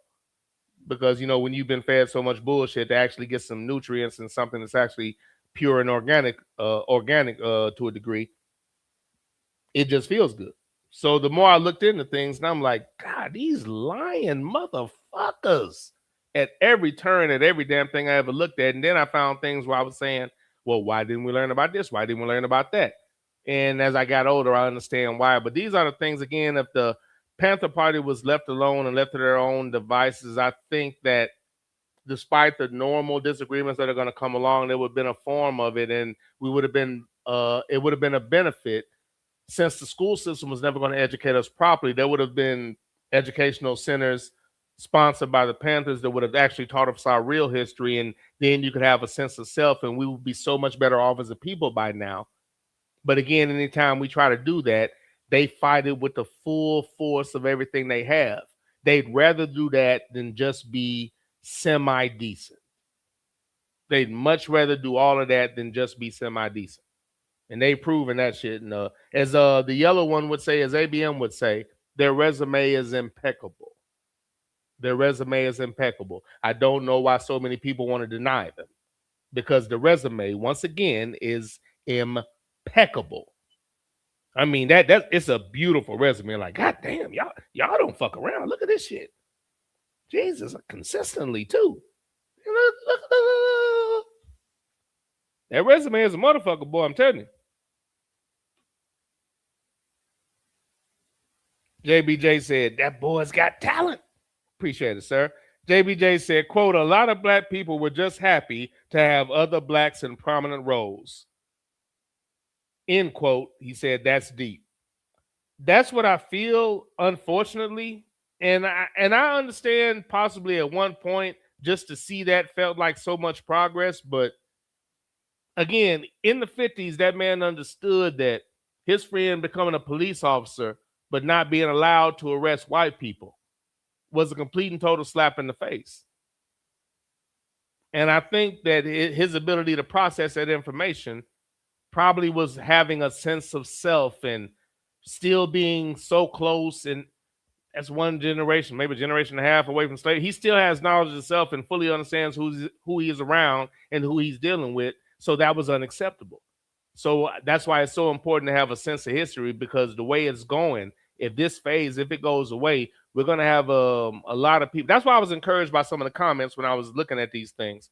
We're going to have a lot of people with no sense of who they're here with, no sense of history. A people without a sense of their history is like a tree with no roots. Forgive me for not knowing whose quote that is, but the lack of knowledge of self is why they can get away with so much propaganda. Again, the purpose of me doing the show, what I patterned it after, my little motto is I hate misinformation. I hate misinformation. I think it's our number one problem. Our problem meaning black people. Our number one problem is being misinformed. I think armed with the proper knowledge, they wouldn't even be able to play the game and turn us the way that they are able to do it now. And without that, it's just going to be the next step. Now, the next step would just be to be decent and come to a compromise. I don't even think they're capable of that shit. So the next step is going to be some type of conflict where they're going to manufacture an issue because we're no longer acting, to quote Brother Newton, in a desired manner. Allow me to read chat. Mac Feezy said, understanding the American mindset towards black people is to have black people subservient and dependent on the white nationalist hierarchy of America. Anytime black people become self-sufficient and forward progressing with our own policies, financial services, etc., black people are, denigrated as enemies of the state and have violence meted out against them. Let me read that again. And again, they claim they want us to, I'll go back to the bootstraps quote, but anytime it's been done, there's been government interference, which means interference by the country, which illustrates an underlying hate. Mac Feezy said, understanding and let me stop trying to give the 3Ks since I can't hit the sound bites. Understanding the American mindset towards black people is to have black people subservient and dependent on the white nationalist hierarchy of America. Anytime black people become self-sufficient and forward progressing with our own policies, financial services, etc., black people are denigrated as enemies of the state and have violence meted out against them. Every single time, sir. Sluggo said, once America got rid of our prominent freedom fighters, I find it odd that no other leaders have emerged. I think potential leaders either got paid off or fell for the idea that we'd be better off fighting from within the government. That has clearly been a failed strategy. Preach, Sluggo, and Mac Feezy agrees, telling Sluggo to preach. But it's obviously a failed policy, sir. Failed strategy, rather, but I think they've taken out, I think they have enough wherewithal to take out people before they can even get to that point. People don't understand the significance of Tupac being killed. That wasn't a small thing. It really wasn't.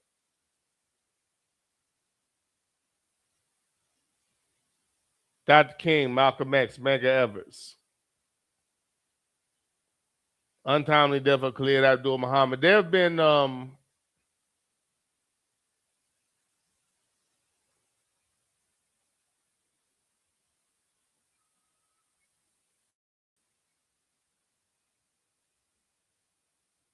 I don't think you ever would have got Pac to get on air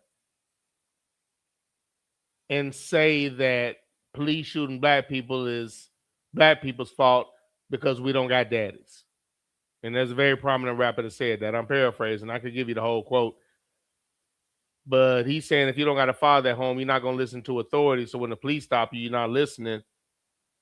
So he's not even talking about the underlying hate for black people in a crooked police department. He's blaming the victim for getting shot and saying that black fathers ain't shit. I don't think Tupac would have did that so he could be part of a sports organization. I just don't think he was that type of cat. He had too much knowledge. And again, he was brought up by the Panthers and understood who they were and what they stood for, which led to his mentality and the way that he thought. I just don't think he would have done something like that. But that's a great question, Sluggo.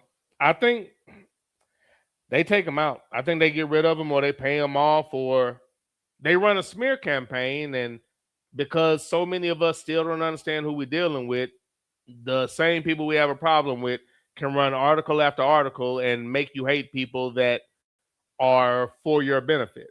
So listening to somebody that doesn't care about you at all tell you how this person is bad because they say so. That's pretty much what happens. When they can see it coming, if anything that actually benefits us, they're going to try to tear it apart with the media, with smear campaigns, with infiltration. bitch ass police. It's going to be the same shit as it always is. They're going to say you're a hate group, even though the Aryan Nation has not been labeled a hate group. Neither has the KKK. Neither has the Proud Boys. Neither has Congress. Not really. This is the Underground Railroad Show, hosted by your boy, that Ninja. The Black Panther series part 2. Let's continue with the Q&A with brother Huey P. Newton. Considering yourself and Bobby Seale's age at the time, did the growth of the Black Panther Party surprise you at all, or did you expect it? The Black Panther Party felt that we would quickly become a national organization when blacks across the country saw what we were doing in Oakland by driving out what we call the oppressive army of police and controlling our community, the institutions in the community. We felt that the government's next move would be to bring in a National Guard to recapture these institutions, and this would connect us to the international movement of the workers' movement, the international proletarian movement, such as what's happening in Cuba, and we're very impressed by the Cuban Revolution. And at the time of the creation of the Black Panther Party, I was introduced to Marxism, and I think I had read a book called the Materialism and Empirical Criticism, and by Ivy Lenin. And at that time, that it was pointed out that there are many contradictory social forces, and if you knew what to increase or decrease at a particular time, that you could cause a transformation. And so we were trying to increase the conflict that was already happening, and that was between the white racism, the police forces in the various communities and the black communities in the country. And we felt that we would take the conflict to so high a level that some change had to come.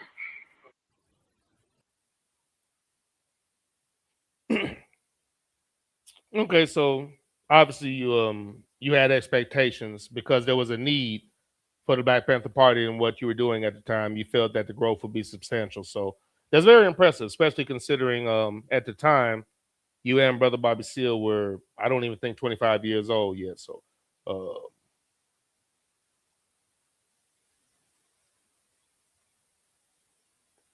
quite impressive. Quite impressive.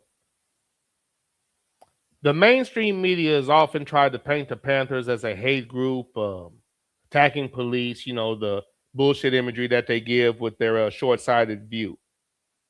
But they never really talk about everything that the Panthers do for the community. Can you give me an example of the Black Panther Party doing something or using their influence or power to improve something in the community?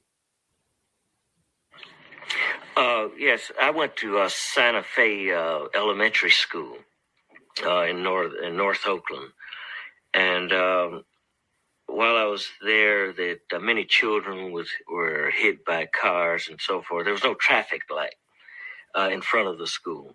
It was a very busy street, Market Street crossing the school. So one of the first action of the Black Panther Party was to go down with our arms and be traffic police. At 3:00 when the school was let out, we would stop the traffic and allow the children to pass. Of course, this was bringing an army of police in the area. They would take over the traffic jam that would occur. So, and also they would attempt to arrest us for bearing arms. But they would become aware, which they were not, that the law provided for us to bear arms at that time. So we went to the city council and asked them to put up the planning commission of the city council, the Oakland City Council. So the Oakland City Council said that they had already passed some policy to put up a traffic light, but it would be about 5 years from October 66. And we weren't satisfied with that. So we went to the community and gathered a few hundred or maybe even thousand or so signatures. And took those to the city council. We also would still police when the police were not there. We would police the area, and every time we would try, the police would take over. So the purpose was served anyway. The traffic light quickly went up in about 3 or 4 months after that event. Well, every time we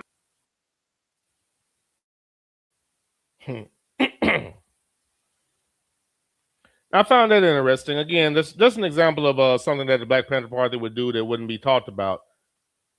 But kids are being, and I had to assume these are mostly black kids, which is probably why they had a lack of empathy. The same lack of empathy America, the country, and the news media, the police department, the judicial system has anytime anything happens to a black person, a black child, a black kid, a black woman, or a black man for that matter. There's an extreme lack of empathy, a lack of coverage. I can say lack of empathy because there's a lack of coverage on the story. Example, because let me slow down. I'm going to give an example because most people just say things with no backup because they're giving you another person's narrative that they didn't bother exploring themselves. 10 black people killed in Buffalo. They did not cover that shit. To this day, people don't know about that shit. To this day. By a psychotic ass colonizer who went there with the intention to kill black people. Picked up calmly by the police.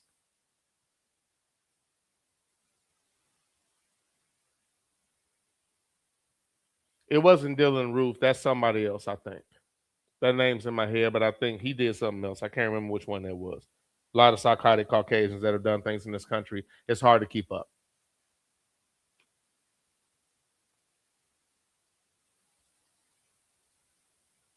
If a black person tells the truth that might offend somebody claiming to be Jewish, it makes national news. 10 black people murdered by a cracker who wanted nothing other than to hurt black people. They can't cover that because then they can't push the racism doesn't exist narrative. So again, no empathy for kids being hit because this intersection is busy. The Panthers start guarding this section, stopping traffic so kids can walk safely across the street and actually get home without being hit by fucking cars. I have to think that if white kids were being hit, they put up a goddamn street light. They agreed to put one up and said, we're going to do it in 5 goddamn years. These are basic common sense things that the Panthers and black people were asking for in the goddamn 60s. These are basic things. It is 1966. If it's one of the first things they did, this had to be 66 or 67. And they're fighting them on a street light when children are being hit. They do something about it and the police show up. Well, you're not going to do it. We're going to do it now. So it's not about protecting the kids. It's about not allowing these niggas to show that they're doing something positive or that they're having positive influence or impact.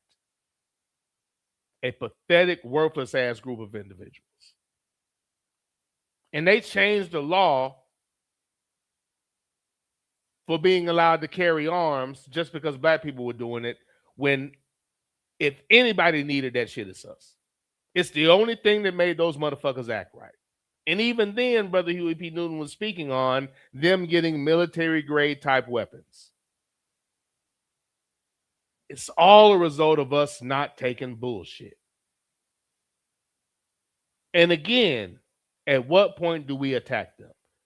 In any cases you try to make, I can offer you something to dismiss the fact that you're calling it an attack. Because I know 3 places you might go, and those were not attacks. That was retaliation for a lack of response from the body responsible for governing the police department. And it was well warranted and well overdue. Once again, salute to those 3 gentlemen. Side note, I'm watching Criminal Minds Resolution or whatever, the new one they made where you got about 3 seasons of it, kind of enjoying it, right? Those assholes mixed in. They were talking about, they if you're familiar with Criminal Minds, they hunt crazy ass people. They were talking about some crazy person, whatever the hell they were describing them as. Don't you know those motherfuckers wrote Chris Dorner as a reference point? Evil motherfuckers. Chris Dorner was warranted for what he did. Chris Dorner reported a white female police officer, ignorant bitch, who kicked a handcuffed suspect because that's what cowards and poorly raised, ignorant, worthless motherfuckers do. You can't fight me now, so let me kick you. If it wasn't for this job and these handcuffs, I wouldn't even speak to you, but I'm tough now. He turned her in. The police department turned on him, betrayed him, got him fired, fucked up his money, got his bank accounts froze. And he gave them what the fuck they deserved. And you're calling him a psycho or crazy? No, he defended himself. He did the right thing. The psychos were the entire goddamn police department. Evil ass motherfuckers trying to slip that in. They never mention any of the white people that have fucked up this country that still exists to this day, including the goddamn president. But you're labeling a man that fought back when he was done wrong a goddamn psychopath? You can't even find a picture of that nigga when he wasn't smiling.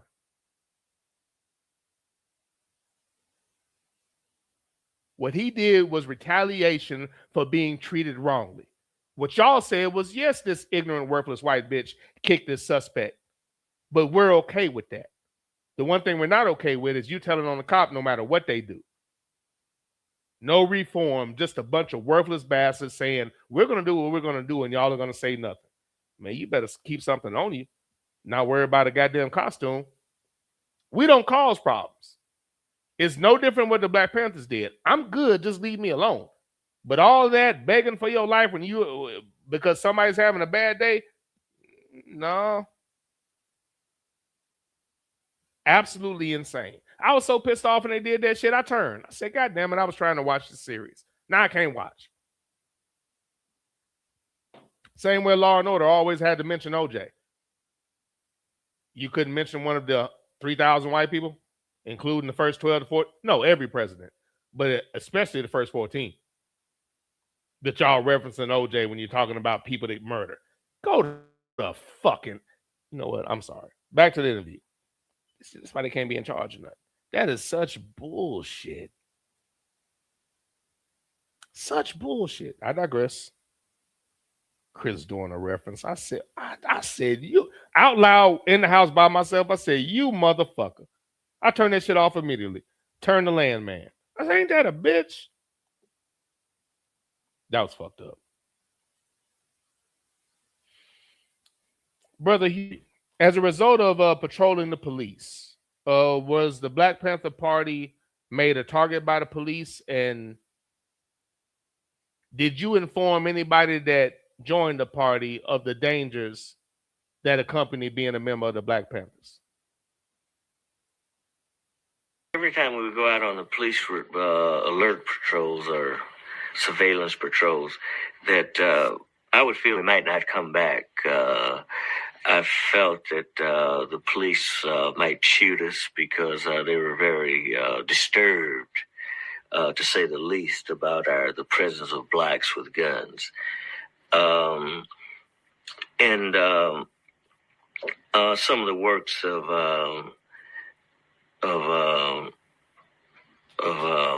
Fidel Castro, when he was in the Sierra Maestra. As a matter of fact, before he left Mexico, that he asked that everyone give their name of their first of kin or someone to be notified in case of their death.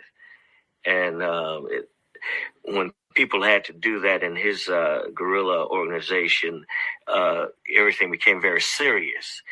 And so we would, before we went on our first patrol, and anyone who would join us after, we would always ask who should be notified in case of their death.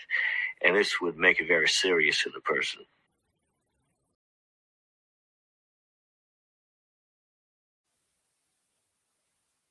That was a very interesting and I thought a very prominent point. Not you weren't misleading anybody, but not only that, taking that information from I believe he said what Castro did, who's the person I need to notify in case of your demise, in case something happens to you. Which is informing anybody that's a part of this, what we're doing is serious.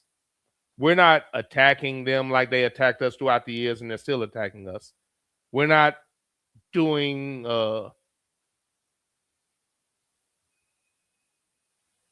what is warranted by any measure of human decency. We're not doing what's warranted, but we will defend ourselves. And this is what pissed off America and the police department and the federal government. How dare you defend yourself against our tyranny? And I don't want that to be lost. This weren't attacking anybody. The imagery and defending themselves was too much for these ignorant ass motherfuckers. I don't want that to be lost. But I thought it was a great point that he who's the next of kin I need to notify, because that does make you understand what you're about to be a part of. Brother Huey, we're still dealing with this 60 years later, but can you give me an example of what I would deem police-sanctioned murder through possibly some obscure law? If there's reasonable cause to believe that a felony is being committed, and if the defendant flees, it's the right of the police to detain him to capture him with any means necessary, and that's including shooting the person.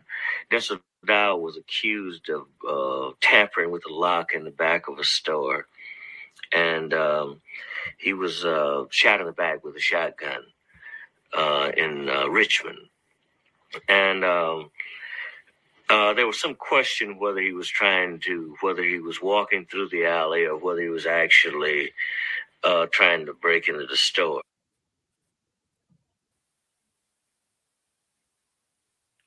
So again, we're talking about the 60s, and it's the same excuse, the same ignorant behavior, the same culture that's being denied. I still remember, on social media where a lot of cowards go to play.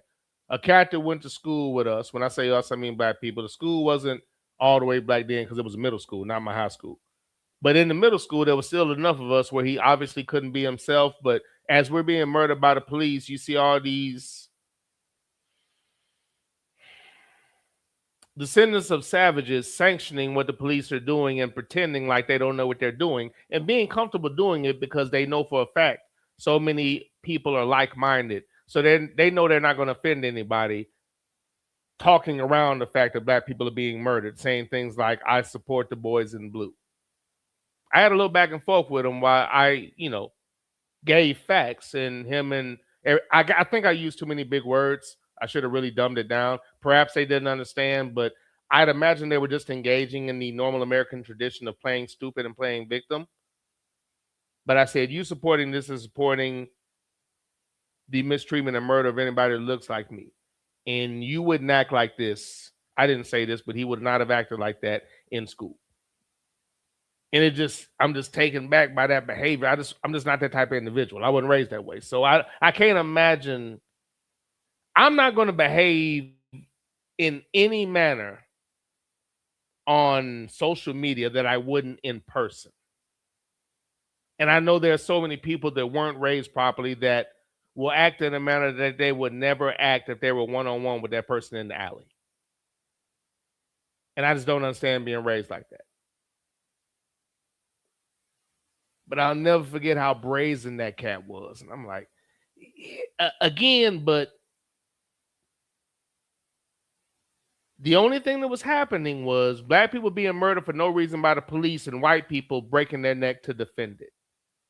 So if you don't address the problem, like black people still aren't doing, you still work your way around to finding a way to never say anything about the people that apparently are your God, because you won't disrespect God. No matter what they do, somehow it comes back around to we need to vote or damn you black men.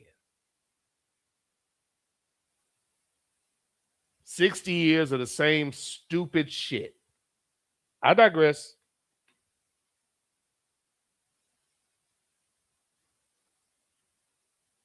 Not stopping a real hate group, stopping a group of people that dare to defend themselves.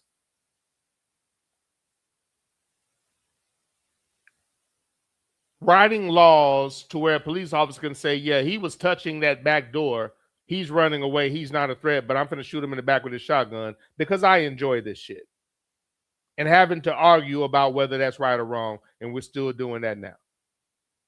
And the people that are in position to do something about it act like they don't see it and won't speak out against a murderer because he wears a certain goddamn costume.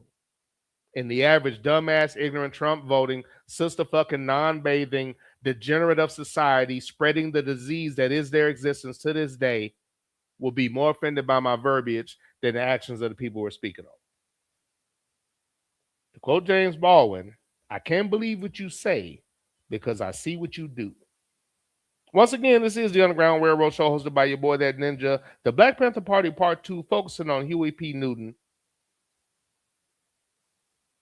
Let's continue. Brother Huey, if you don't mind me asking, can you articulate what happened the night you were attacked and shot by the police department? He was actually trying to break into the store.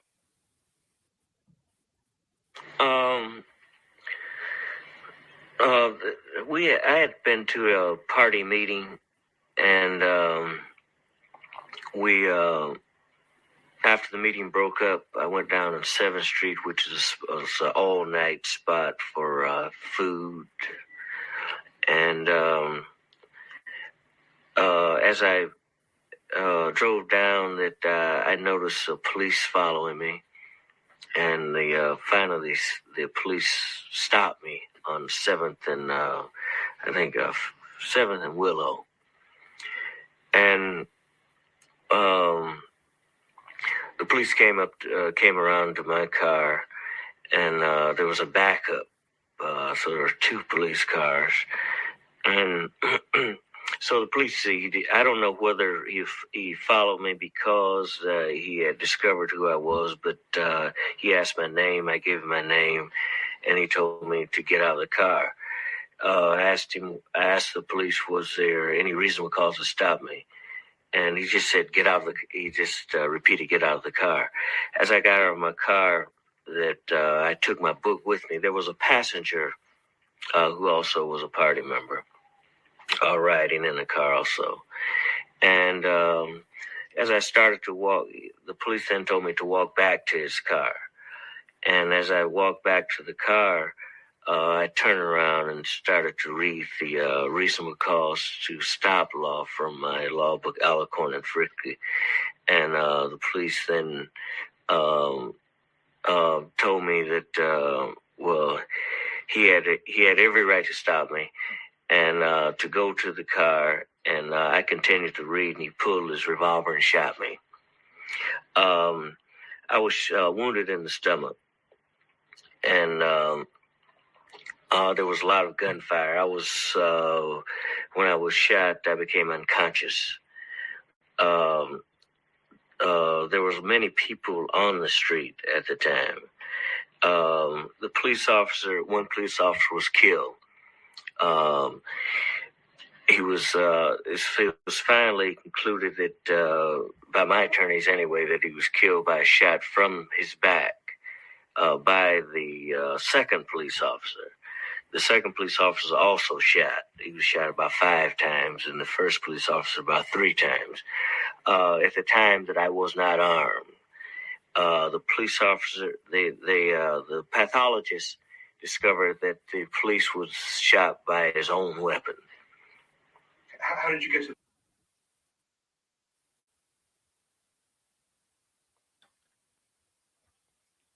So again, same tactics, illegal traffic stop.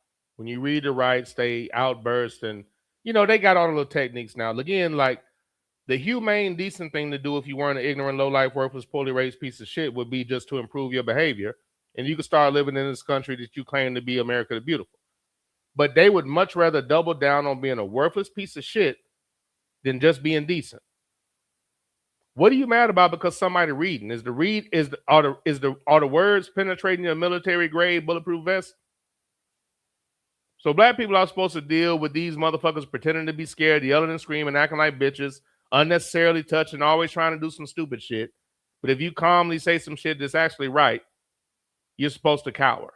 That's psychological warfare and complete and total bullshit, especially when that's a group of people constantly screaming they don't see color. Your actions don't fucking say that. Your actions say it's the only goddamn thing you see, quite frankly.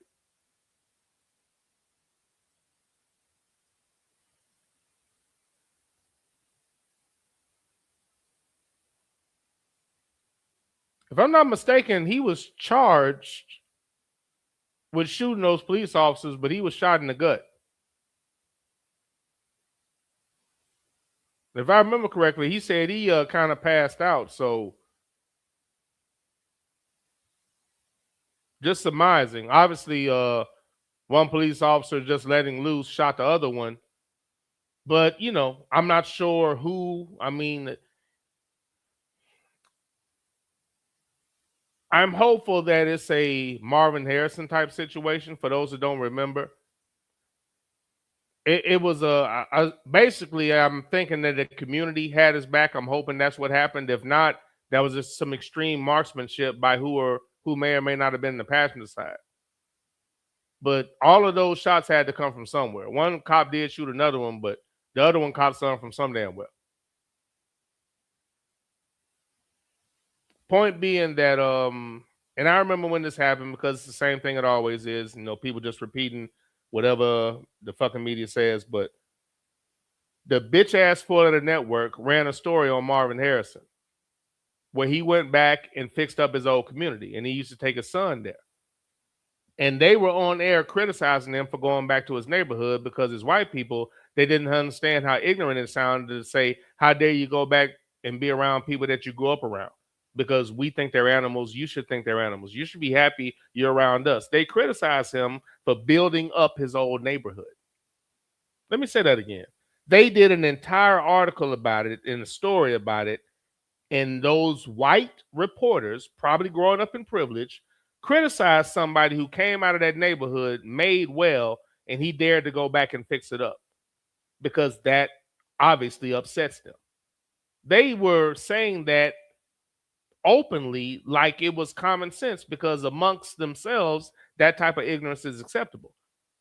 What people don't remember is that story that came out that he was allegedly had an issue. Somebody was doing some bullshit in his neighborhood. He allegedly was in the street shooting at him with 2 guns.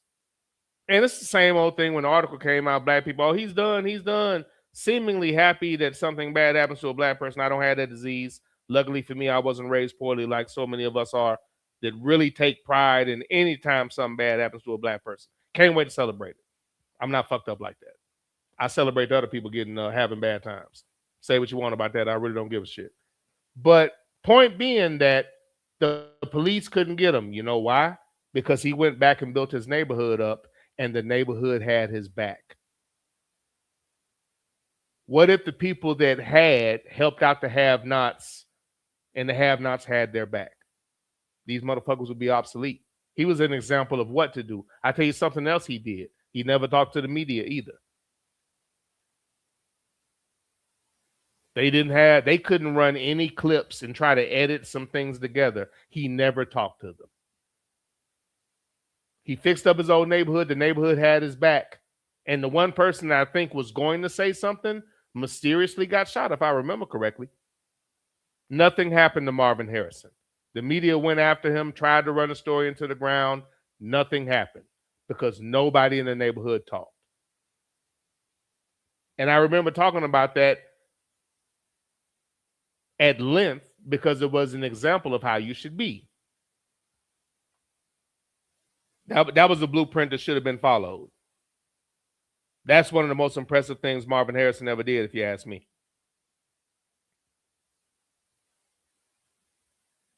Sluggo said they tried to pay Malcolm off and he stood on business. Facts. Facts.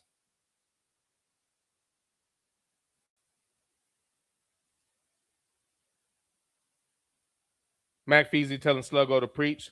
Sluggo said, I wonder if the Panther started traffic control at schools that we see all over the country. Great point. As you pointed out, they started the free lunch programs. Again, since we're doing for ourselves, let us do it so we can look like heroes. Just fill out this just fill out this paperwork. But how about that? How about the crossing guard situation where it's safe for children to cross the street? I bet it did start it, but they would never give them credit for it. And again, I know what they're going to do, but it just annoys me when black people join that narrative. At least become knowledgeable, but don't follow a narrative that you haven't researched. Because it may be the narrative of somebody that doesn't give a single solitary fuck about your black ass. Great point, Sluggo. Sidney Jackson said, crackers always gonna crack. Facts, sir. Sidney said, Dylan Roof is the savage that shot up the church. Thank you. I was getting my names mixed up. Peter, Dylan, no, what is his fucking name? Good, look it up. It's right there on the edge of my head. Mac Feezy said, one of the main factors that no leaders have emerged is there's a lot of disconnect with some Southern black folks who still have an enslaved mentality that prevents them from being progressive and breaking away from the whites. Give these black folks a bucket of chitlins and a pan of cornbread. They'll put on a grand minstrel show for whites and go against things that would be of great importance to the black community as a whole. I'll read that one more time. One of the main factors that no leaders have emerged is there's a lot of disconnect with some Southern black folks who still have an enslaved mentality that prevents them from being progressive and breaking away from the whites. Give these black folks a bucket of chitlins and a pan of cornbread. They'll put on a grand minstrel show for whites and go against things that would be of great value to the black community as a whole. I'm sorry, of great benefit to the black people as a whole. I see your correction. Great benefit to black people as a whole. The only thing I'll say to that is that I think it extends further than the South. But I will not deny that there's a lot of that going on in the South. That's the only thing I'll push back on a little bit, but I do not disagree, sir. Preach. And again, while the interview is going on, I cannot play these sound bites. Sluggo said, facts, Mac. These folks should be ostracized and not feel safe around the black masses. Nigga preach again. Facts, Mac. These folks should be ostracized and not feel safe around the black masses. It has to be that way. You can't just dismiss us and shit on us in public and then come around us and it's all good. It really shouldn't be that way. Matt Feezy says, Sluggo, I work with a lot of them, and it is an existence that and it's a sad existence that they're like that. I know a lot of cats like that, man. There's a lot of reasons for it. Some is a lack of knowledge, some is upbringing. I'll just leave it right there. Upbringing, heritage, birthplace. I'll just leave it there. But facts, sir. It's a sad existence, sir. Sluggo said, I see a Black Panther flyer promoting 10,000 free bags of groceries. Let me find out food pantries got their idea from the Black Panthers. Again, these are all great points. Because what has Western civilization always done? Stolen everything that we've ever created and claimed that they were the proprietors of it. That is, again, one of the very few traditions that this country, and quite frankly, the Anglo-Saxon America has. Stealing shit and claiming that it's theirs. That's very much an American thing.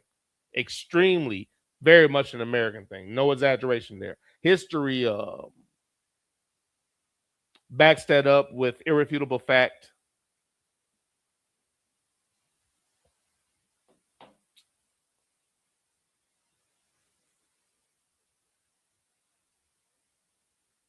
And a multitude of dialogue.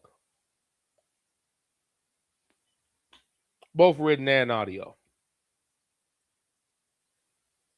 But Sluggo, great point. I believe Huey P. Newton said that they fed over 70,000 children a day. Let me say that again. He said that they fed over 70,000 children a day. I remember that quote. 70,000 children a day, I believe is what he said. Sounds about right, because if you do that, it eliminates You can't. What was it? You can't lead the people if you can't feed the people. If you're providing knowledge and protection and feeding people, they're going to listen to you and subscribe to what you're saying. The government will get off of their ass to try to stop that. Again, if they focused on fixing this country as much as they did keeping black people where they wanted them, this country might actually be worth a goddamn.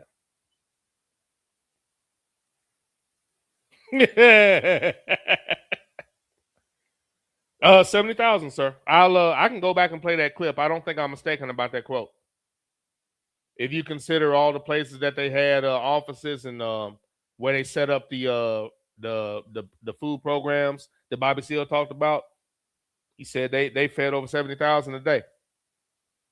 He even talked about how many of those newspapers they got, those publications they put out, and it went out every week or every day on time. He said that's being organized. Because I took a earlier interview from Bobby Seale and I have a later interview from Huey P. Newton.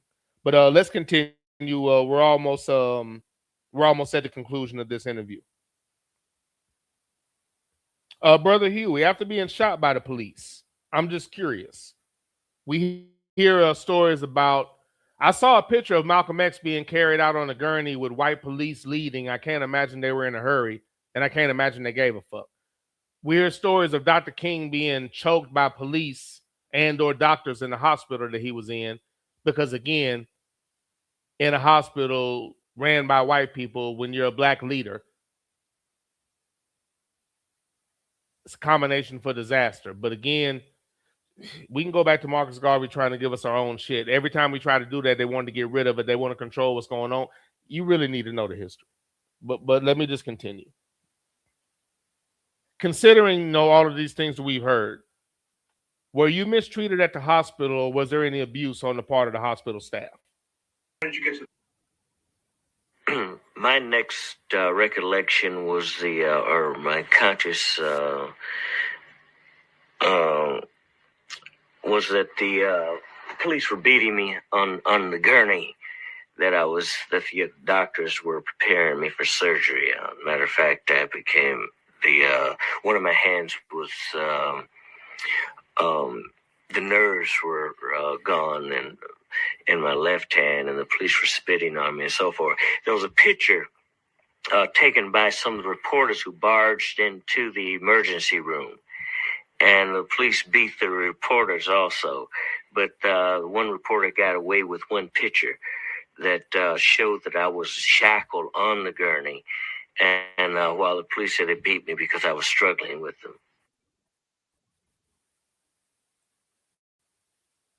Again, after being shot, getting prepped for surgery, shackled or chained down to the gurney, tight enough to where his arm is numb. They said that he was being aggressive, therefore they were beating him on the gurney.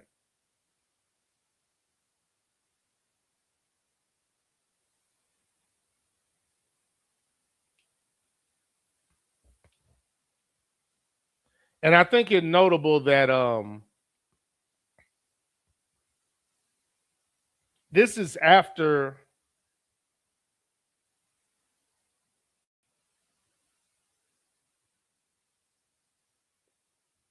this is actually 1989. And again, you know what happened. I'm not going to focus on that part of his life, but we know what happened in 1989. This is actually the year of this interview. If you go back to 1968, when he was wrongfully locked up, after the shooting he was just talking about, I just what they did to him was they put him in what was essentially solitary isolation. Even on his second stint, where they convicted him of voluntary manslaughter, they locked him up under special conditions, so he was once again isolated. And at the time of his 1968 interview, he said he wasn't abused or anything because basically the black population in the prison wasn't going to have it. It would be a problem. But I don't know what happened for the 2 years that he was locked up essentially in solitary confinement. And the same thing again, I think in either 70 or 79.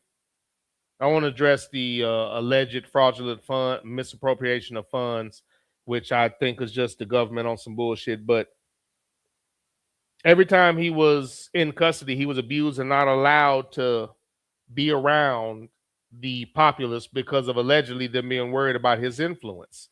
But it's psychological warfare to isolate an individual because, and let me try to remember that word, people actually need to, and I could say it simply, but there's a term I like to use.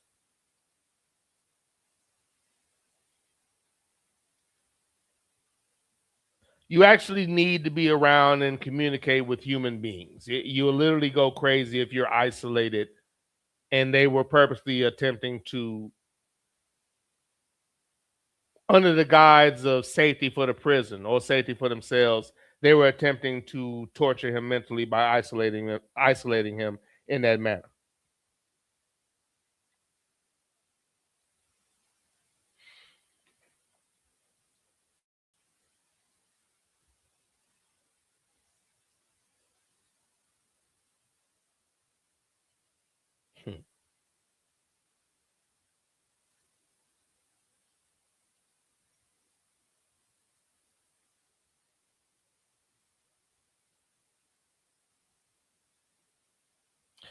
Trying to determine this one right here. I'm going to have to start this one first. I have a.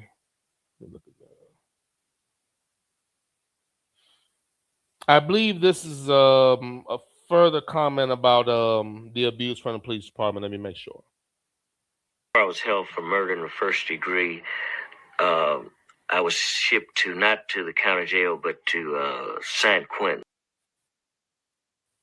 Okay. Brother Newton, could you elaborate on not only the physical abuse, but what else they did to abuse you in the system? And I got ahead of myself speaking about the isolation, but he's going to elaborate on that. Prison, and I was put on death row there. And at the time, they said this is necessary because at the time the county hospital did not have a detention center. So they, as they put me on death row, a group of police were on either side, 3 in the front, 3 in the back, and I was on the gurney. And they were chanting "Dead man, dead man." Later, I found out that this was the usual procedure of any condemned man who was coming off of death row to see his attorney and so forth. Of course, I wasn't condemned yet. So again, I got ahead of myself, but after he got, he was had healed up medically, they still kept him isolated from the rest of the prison, and that's what he was speaking about. Now, Brother Newton, and I'd like to, hear your thoughts on this because I don't know if I agree if my research is correct. What are your thoughts on "quote unquote" using dirty or aggressive language to communicate the point of the Black Panther Party? Eldridge Cleaver was impressed with the dirty word movement, and this influenced Bobby Seale. I was always against the use of dirty words because it didn't recruit anyone while it alienated other people. Many of the churches across the country allowed us to use their facilities for the Breakfast for Children program. Matter of fact, at the time, we were feeding about 75,000 children a day. And they eventually put us out of. They wouldn't let us use their facilities because of the profanity. Okay, and I see your point there, but let me offer this. What I would say to that is, considering what Black people are going through and still going through, if the only thing we're using is aggressive language, that should be more than acceptable, and there should be a lot of thank yous and graciousness along with that, if the only thing you're getting is strong verbiage. Secondly, excuse me, and maybe did he say 75,000 or did he say 7,500? I know I just listened to him, but what I'm saying, maybe I thought he said, maybe he said 7,500. That's still quite significant. But either I was off, either it was 75,000 and I was off by 5, or he said 7,500. But again, that's quite significant. But he said, but let's think about this now. The church stopped letting them take care of, and forgive me for forgetting the number that fast, feeding that many kids because of so kids don't need to use your facilities to get a meal that they need because you don't like verbiage. Yet and still, your God tells you to forgive the people that you should be attacking because you're always about nonviolence. So forgiveness for them, but zero tolerance for black people because of their verbiage. That's fucking stupid. Do you have the ability to feed the kids or feed people the way they were doing it? Then you should pray about that shit and get over it. That's when being religious that's when religion goes wrong. That I hear what you're saying, Brother Newton, but I think that's more of the short-sightedness of the church. And I think that any colonizer being offended by verbiage with their actions, they're not in a moral position to do that. So I can't say that I agree with that. But I want to point this out too. This is 1989 after all of this unimaginable harassment, physical and mental. Isolated for 2 years in jail, another stint being isolated for several months. And I'm not sure what happened on that last time that he was arrested, if he was allowed to conjugate with other inmates or not. And these are just the things that are noted. That police stop where he got shot. Do you think that's the only time he got stopped by the police? Harassed? Brother Seal said every Black Panther office got their door kicked in at least once, some twice. Brother Bobby Seale's home, his door was kicked in multiple times. Again, if that's how they're going to act if we just defend ourselves, there's no reason to hesitate. Because you can't use the excuse or the cowardly excuse that they're going to do something, they're already doing something, and we're doing nothing. That's stupid. The behavior just hasn't changed. So I hate to hear the same bullshit excuses when they were doing the same thing in the 60s. They're not confused about anything. As Brother Malcolm said, they don't mind us suffering. They just want us to do it peacefully. I'm going to read a couple chats and then I'll continue. We got 334 on the train. Thank you for coming aboard, sir. Thank you for that highlight earlier of the youngin', and very impressive what he's doing. Very impressive. Okay, it was 75,000. So I said 70,000 kids. It was actually 75,000. So again, that's hella impressive. I shorted them actually. I actually shorted them. 75,000, not 70,000. Sluggo said, I bet the church was pressured to disengage from the Black Panthers. Probably so, but if they're feeding 75,000 fucking kids and or people, you can get the fuck over language, and especially when the language is aimed towards your oppressor. What's your problem? This is in a segregated time. So it's probably pressured, but what's your logic? I don't get that. Don't get it at all. And we're coming towards the end of this interview. Just a few more questions, and I appreciate your time. Brother Huey, was there logic behind calling the police department pigs? And if so, could you articulate that logic? Let us use their facilities because of the profanity.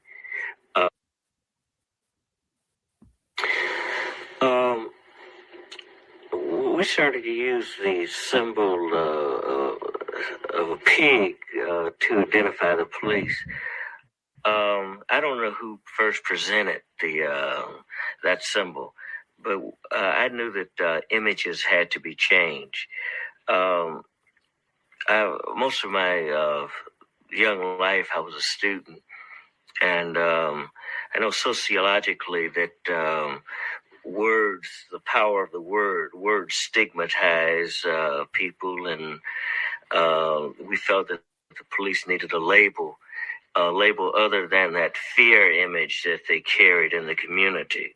So we used the pig as a rather low-lifted animal in order to identify the police, and it worked. The community picked it up, and it sort of put the police in another category, a category that was not respected, and a category that the community could deal with, and the police were very offended by it. So it heightened the contradiction between the community and the police.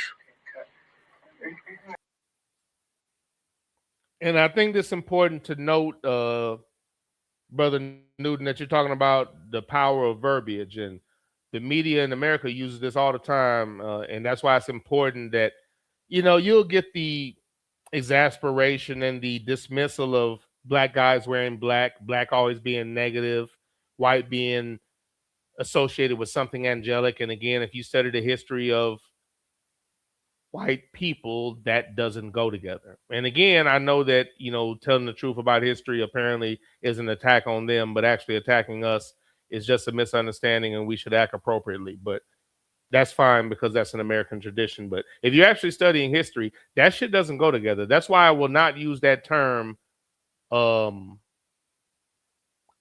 washed. I say not washed, but I don't say blackballed. I say whiteballed, because it doesn't make sense. That blackball is supposed to symbolize something sinister, something heinous.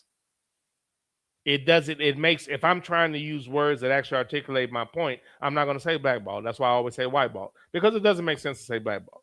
But words mean something. Words are powerful, and symbolism is powerful to a degree.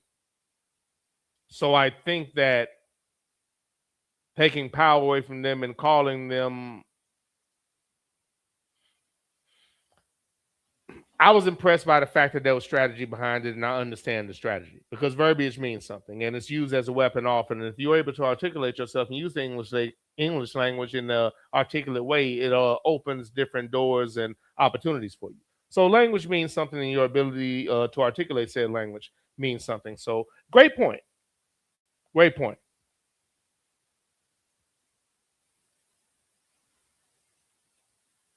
And Brother Newton, I thank you for your time. Just a few more questions.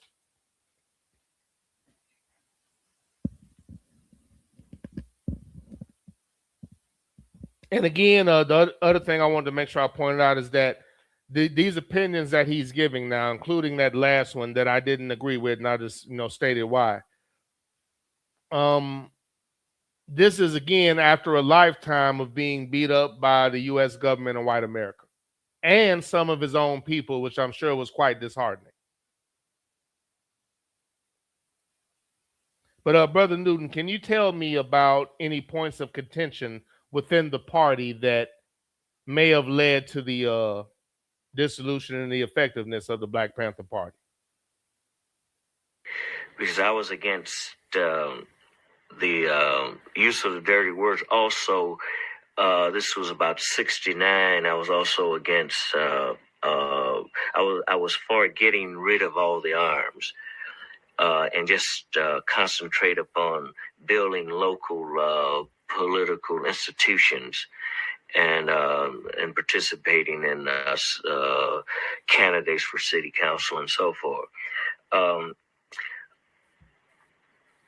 David Hilliard, Bobby Seale, and Eldridge Cleaver were for the profanity, and they were, well, I don't know about Bobby Seale, but I felt that David Hilliard was leaning towards Eldridge Cleaver. Of course, the FBI and the COINTELPRO were aware of the brewing contradiction, and they took advantage of this by writing letters of threatening letters to either party. The media. And forgive me for that slight pause. And let me just say this, and that's why I pointed out that this is after. And again, he said in '69 he was for getting rid of guns, which is crazy considering he had just got shot by the police. But again, locked up, isolated for a couple of years. I'm not sure what he was going through in jail. And I can't imagine the type of physical and mental abuse he was dealing with during these times. But I staunchly disagree with you, Mr. Newton, on wanting to get rid of the arms. You won't even be able to run for political office or even protest without the arms. Brother Bobby Seale talked about that, and it was this was, and again, if you notice, Brother Bobby Seale also said free Huey P. Newton, and talked about everything they were doing and even fundraising for him. I believe it was in '69 when he had that interview that I used, and he was in Boston, Massachusetts. So it was 68 or 69. So it had to be around the time that Huey P. Newton was relaying that he was okay with getting rid of the guns, which I staunchly disagree with. And this became a point of contention, as it should have. And these type of things are normal within any organization. But I believe this could have been worked through. But when you're mixing in COINTELPRO, government interference, when they should be watching the people that look like them because y'all cause all the problems. If they watch white people the way they watched us, this might be a decent place. Because you could cut out all the bullshit then.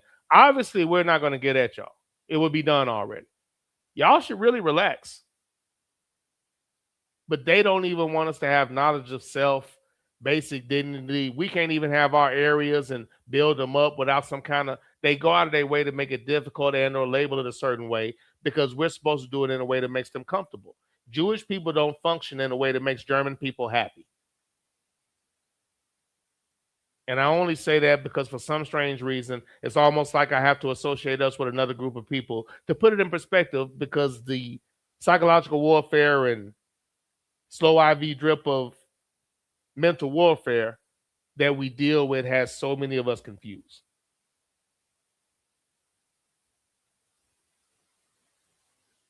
But this was a point of contention in the party, and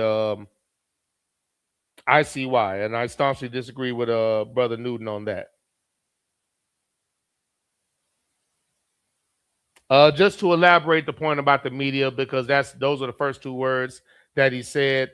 Question being, and we know what Brother Malcolm said about the media, and I just spoke about earlier how I'm very disappointed how the media can still turn us any way that they want to, and black people still say things like, if they keep talking about it, it must be true, because it never dawns on them that these people would lie in concert or in collaboration. But imagery matters. And if that image of that individual is your God, you're not going to think your God would ever lie to you like that. It's just inconceivable that they would actually collaborate or have that type of underlying hate for a group of people.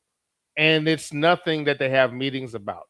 They're just extremely short-sighted. No apologies. I'm dealing with experiences in life and documented history that cannot be argued. Documented history that they're trying to erase so that goofy ass kids don't have to feel bad. But you don't mind them seeing you act like a piece of shit when you don't get your way. So then we have to deal with a whole nother generation of ignorant bastards that act like 6-year-old Girl Scouts when they don't get what they want. But just do your thing. Interesting morals you have there. But Brother Newton, how would you describe the media's portrayal of the Black Panther Party? Initially, publicizes where that, and it causes the media to growth. Like for an example, they covered Sacramento. They covered escorting Malcolm X's widow from the airport.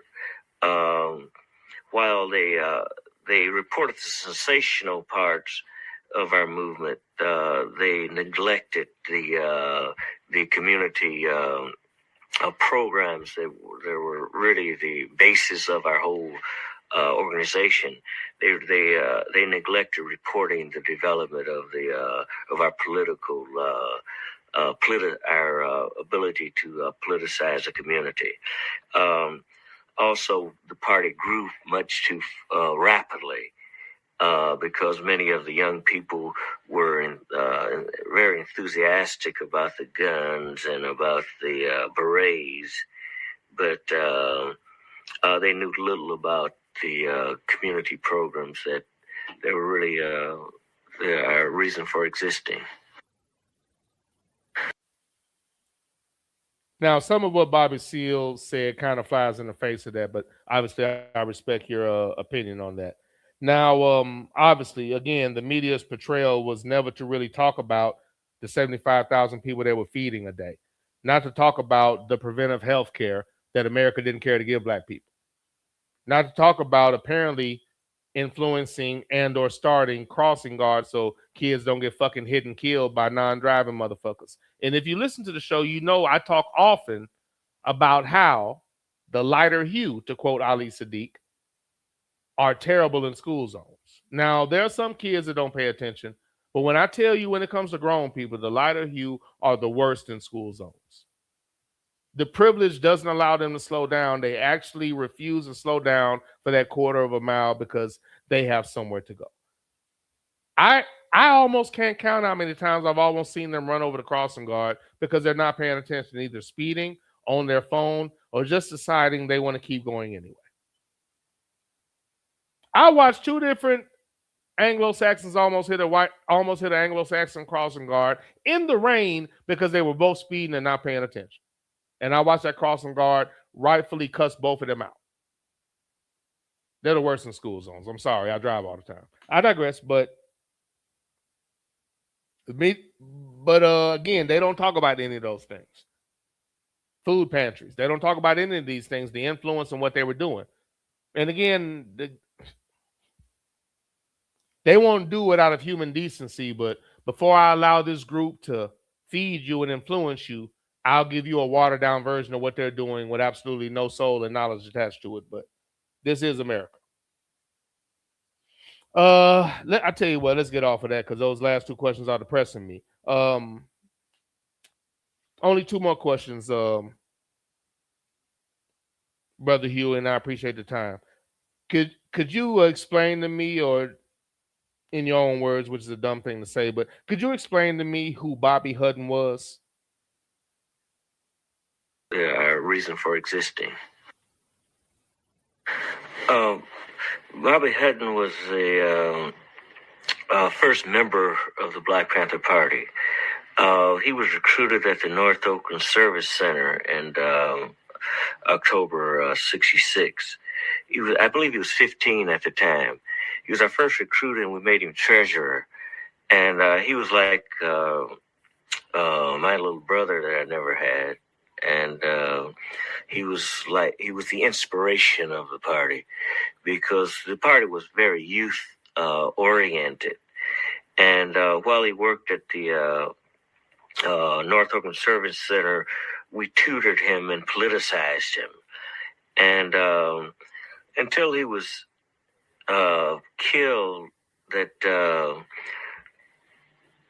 I really couldn't not really imagine any of our party members being murdered, even though that I knew that risk took place.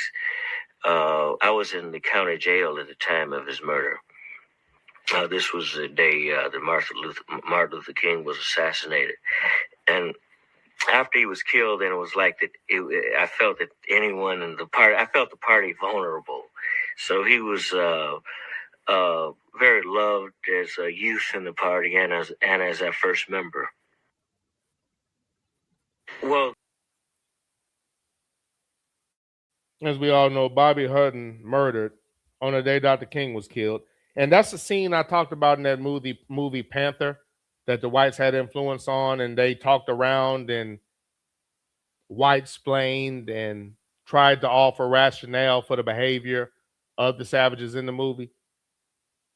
But they really set that up like Bobby Hutton and Eldridge Cleaver did something like they ambushed the police, and then the police came and murdered them. But in no publication do I ever, because they would mention it, nobody says Bobby Hutton and or Eldridge Cleaver murdered a police officer, so the police officers murdered them. But that's the shit they showed you in the movie. If any of that was true, they would show you the attack they had on the police. That's, again, like not even really elaborating on what the 10-point plan was. Barely, just like what the media does, they barely showed the food program. Didn't mention the healthcare program. Didn't mention just feeding families. They did not mention that Because along with the breakfast program and like Sluggo said, their inspiration for the food pantries is giving away food to families that needed it.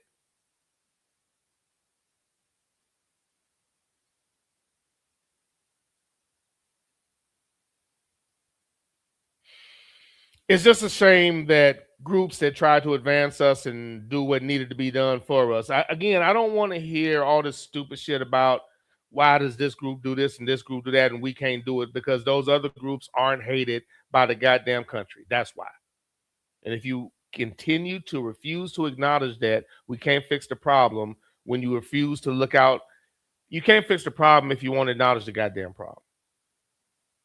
And following an American narrative and blaming yourself is fucking stupid. And it only takes a little bit of study to dismiss that shit. And nowadays it's easy to do so. And you should do it. Like I say at the end of the show all the time, it's okay to think it's not illegal yet. It's okay to think. It's actually okay. Brother Newton, I thank you for your time. And I just want to end on a positive note. Because the media and this country never would do it. Could you elaborate on the Black Panther Party's community programs?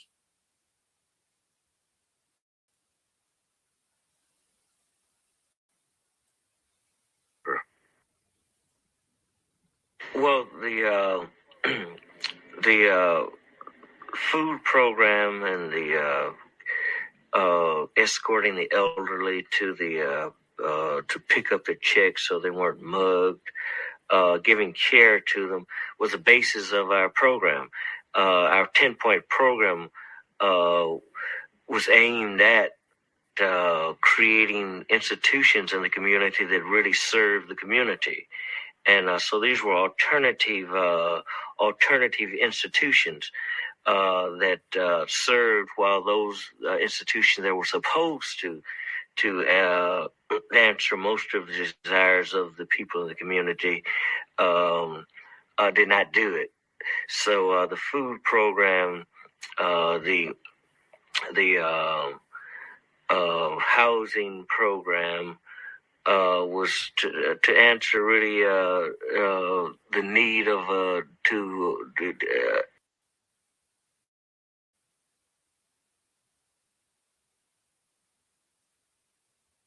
Brother Huey P. Newton and Brother Bobby Seale. You're a goddamn genius. You must have a goddamn IQ of 160. You are goddamn gifted.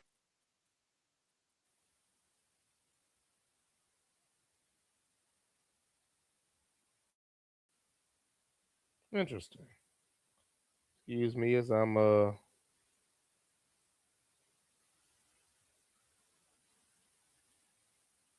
there it is. Okay, that was weird. Okay. Something strange going on with the board there. We got it together. All right, on the in conclusion, that concludes the Q&A with Brother Huey Newton. I'm going to close the show out with a quote from him from a different interview that offers a perspective on something that I couldn't do anything but say. The truth is for everybody, but everybody might not be for the truth.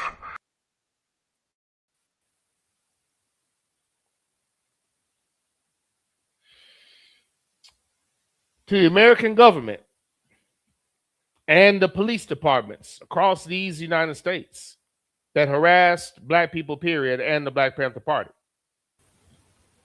Sorry, motherfucker. To the government and bitch ass, moist ass J. Edgar Hoover. You rotten bugs! You're all garbage! All of you!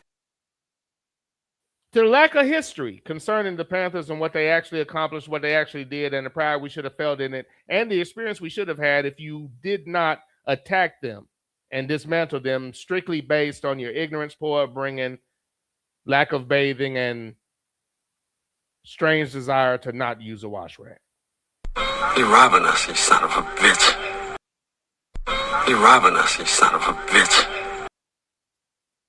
You're robbing us, you son of a bitch. When I research in stories about the Panthers, and I look up dig into Bobby Seale, Huey P. Newton, Fred Hampton, Stokely Carmichael. When I look at a lot of these instances, and I look up Marcus Garvey, Garveyism, the Garveyites, the fact that he influenced Malcolm X's parents, which led to a man that I admire greatly, and I believe Brother Malcolm's teachings, Brother Farrakhan's teaching, Elijah Muhammad's teachings, Medgar Evers, James Baldwin, Dr. King, multitude of people. I believe that these are our gospels. I believe that these are our lessons. I believe that this will always be more important than any bullshit history they teach us that is completely whitewashed for no other reason than a false image of heroism and integrity and superiority and an inability to deal with who you are and how you got here. But looking into these stories, when I really learn the facts and the details, I come away with the same thought every time. Jesus, wow. Come on down and kill that monkey, Jesus. When I hear the comments of said people that know or don't know the history, having thoughts about behavior and integrity, when they have this worthless, pedophilic, rapist, race-baiting piece of shit in the White House, and then you hear them criticize something said by a black person that they just don't like. Not that it's not true, that they just don't like. Again, in America, white actions are nothing compared to black words. You hypocrite motherfuckers. You hypocrite motherfuckers. Sluggo said 150 years from now, someone is going to stumble across the interview and think it actually occurred. 150 years from now, someone is going to stumble across this interview and think it actually occurred. It's possible, sir. It's possible. And that's not good. That's not good. We have to preserve history. Sluggo said, this cracker touching the American flag in his shoulder after tying the game. Lord have mercy. Sluggo, Venezuelan, please don't pull a Hollywood. That is funny. That is funny. This is the Underground Railroad Show hosted by your boy, that Ninja Man. I appreciate y'all. Thank you for the back and forth. This was the Black Panther Party series, or still is the Black Panther Party series. This is part 2, focusing on the brother Huey P. Newton. I'm going to go ahead and leave that avatar up. And I'm going to wind down for the evening. I'm going to give y'all an abbreviated outro. We're going to next get into Brother Fred Hampton. And then we're going to get into Brother Stokely Carmichael. And that will conclude the Black Panther series. I'll let you know if I decide to extend it. As a matter of fact, let me just look at the calendar right quick, because I can't remember. No, if done properly, if I do everything when I'm supposed to over the next 2 weeks, we can complete the Black Panther series. And that will lead us directly into the annual show on religion. So the next 3 weeks are spoken for. Fred Hampton, Stokely Carmichael, and the annual show on religion. So the next 3 shows are already spoken for. We still need to get the bracket show together, but we have time. We have time. There's no time limit or expiration date on the bracket show.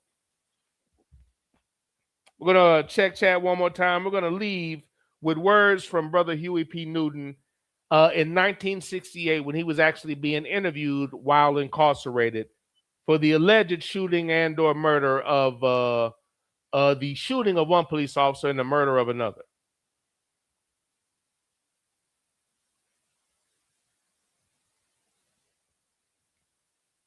Sluggo said, extended, sir. You're presenting excellent content with this series. I just made because there's so much to get into, and I appreciate that, sir. I appreciate that. Again, this is what I really like to do with the show. Really things that we should have been privy to growing up, but we were malnourished in that regard. Thank y'all for the back and forth, man. I truly appreciate it. Abbreviated outro. I'm going to allow Brother Huey to take us out. And as a matter of fact, I probably need to let me check something right quick. One quick pause.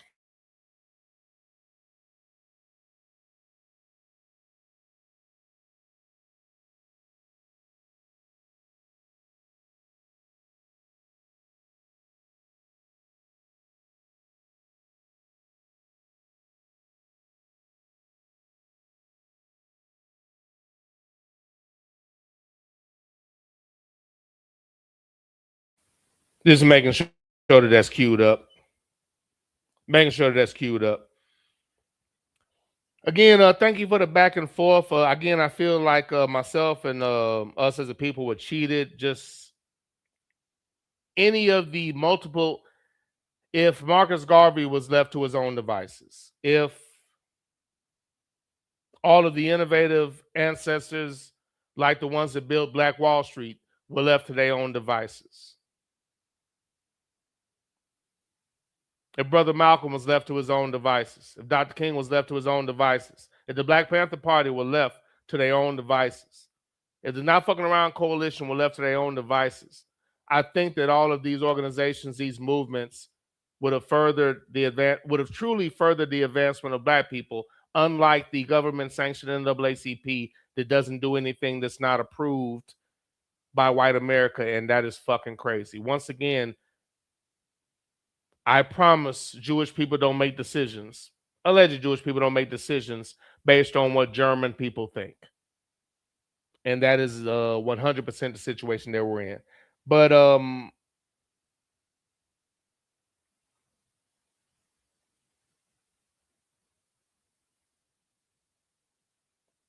history of the country is interesting and infuriating.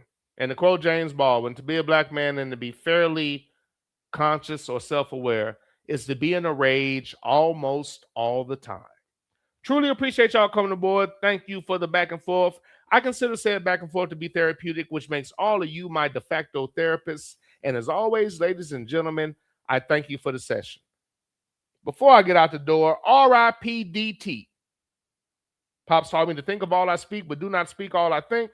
Simply put, that means that sometimes you either need to shut the fuck up or at least think about what it is you're about to say and who you're about to say it to. And as always, I take a shot for Pop, R.I.P. DT. Love you, Pop. Appreciate y'all, and we're going to end this on some words from Brother Huey P. Newton, and I found this to be quite interesting. Once again, I appreciate y'all. Take care. We'll see y'all next time. Part 3, Fred Hampton, coming up next week. As always, take care. We'll see you next time.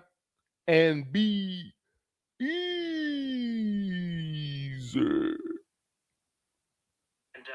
For the general welfare of the people. Now, if you just treat it per se as communism in this country, I would say that it wouldn't work.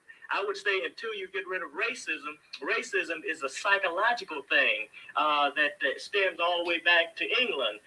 And Europe in general, that when the European met the African, and that I have my own opinions about what happened during that time, or some conclusions that I've drawn about it.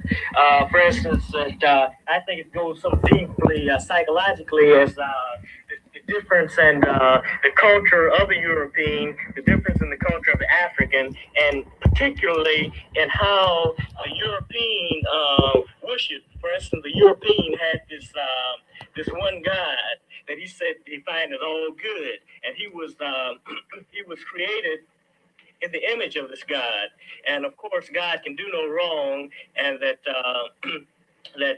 since he was God-like, he could do no wrong, and As far as sexual drives and so forth, this had no place in God's mind, so therefore it shouldn't have any place in the European mind.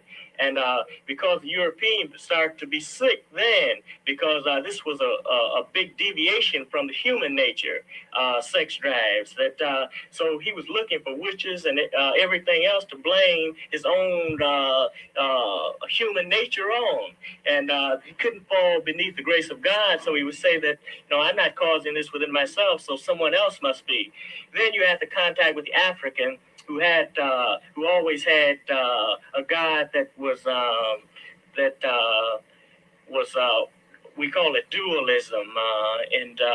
In Europe, you had absolutism. In Africa, south of Sahara, where most black people came, you have dualism, where the God has two or more heads, and one good head and one bad head. And the African was created in God's own image, and that when he was out of the good grace of the good head, that he would try to manipulate and get back in so that the bad head couldn't do him any wrong. But yet he recognized himself as both bad and good. So he had self-acceptance, and he didn't need to put off his human drives on other people. When the European met the African, this was a good person for him to say that these people are vulgar, these people are pagans, and every other kind of derogatory word. So this was, it had nothing to do right at the present moment of any economical thing. It was strictly a difference in culture and a sick mentality of the European. And I say that you have the European coming to America here and made up the American colony, and he brought this psychological sickness with him. And as far as an economical structure changing his sick mind, I doubt if this will happen. He needs a psychiatrist or some mental therapy. And Amen, preacher.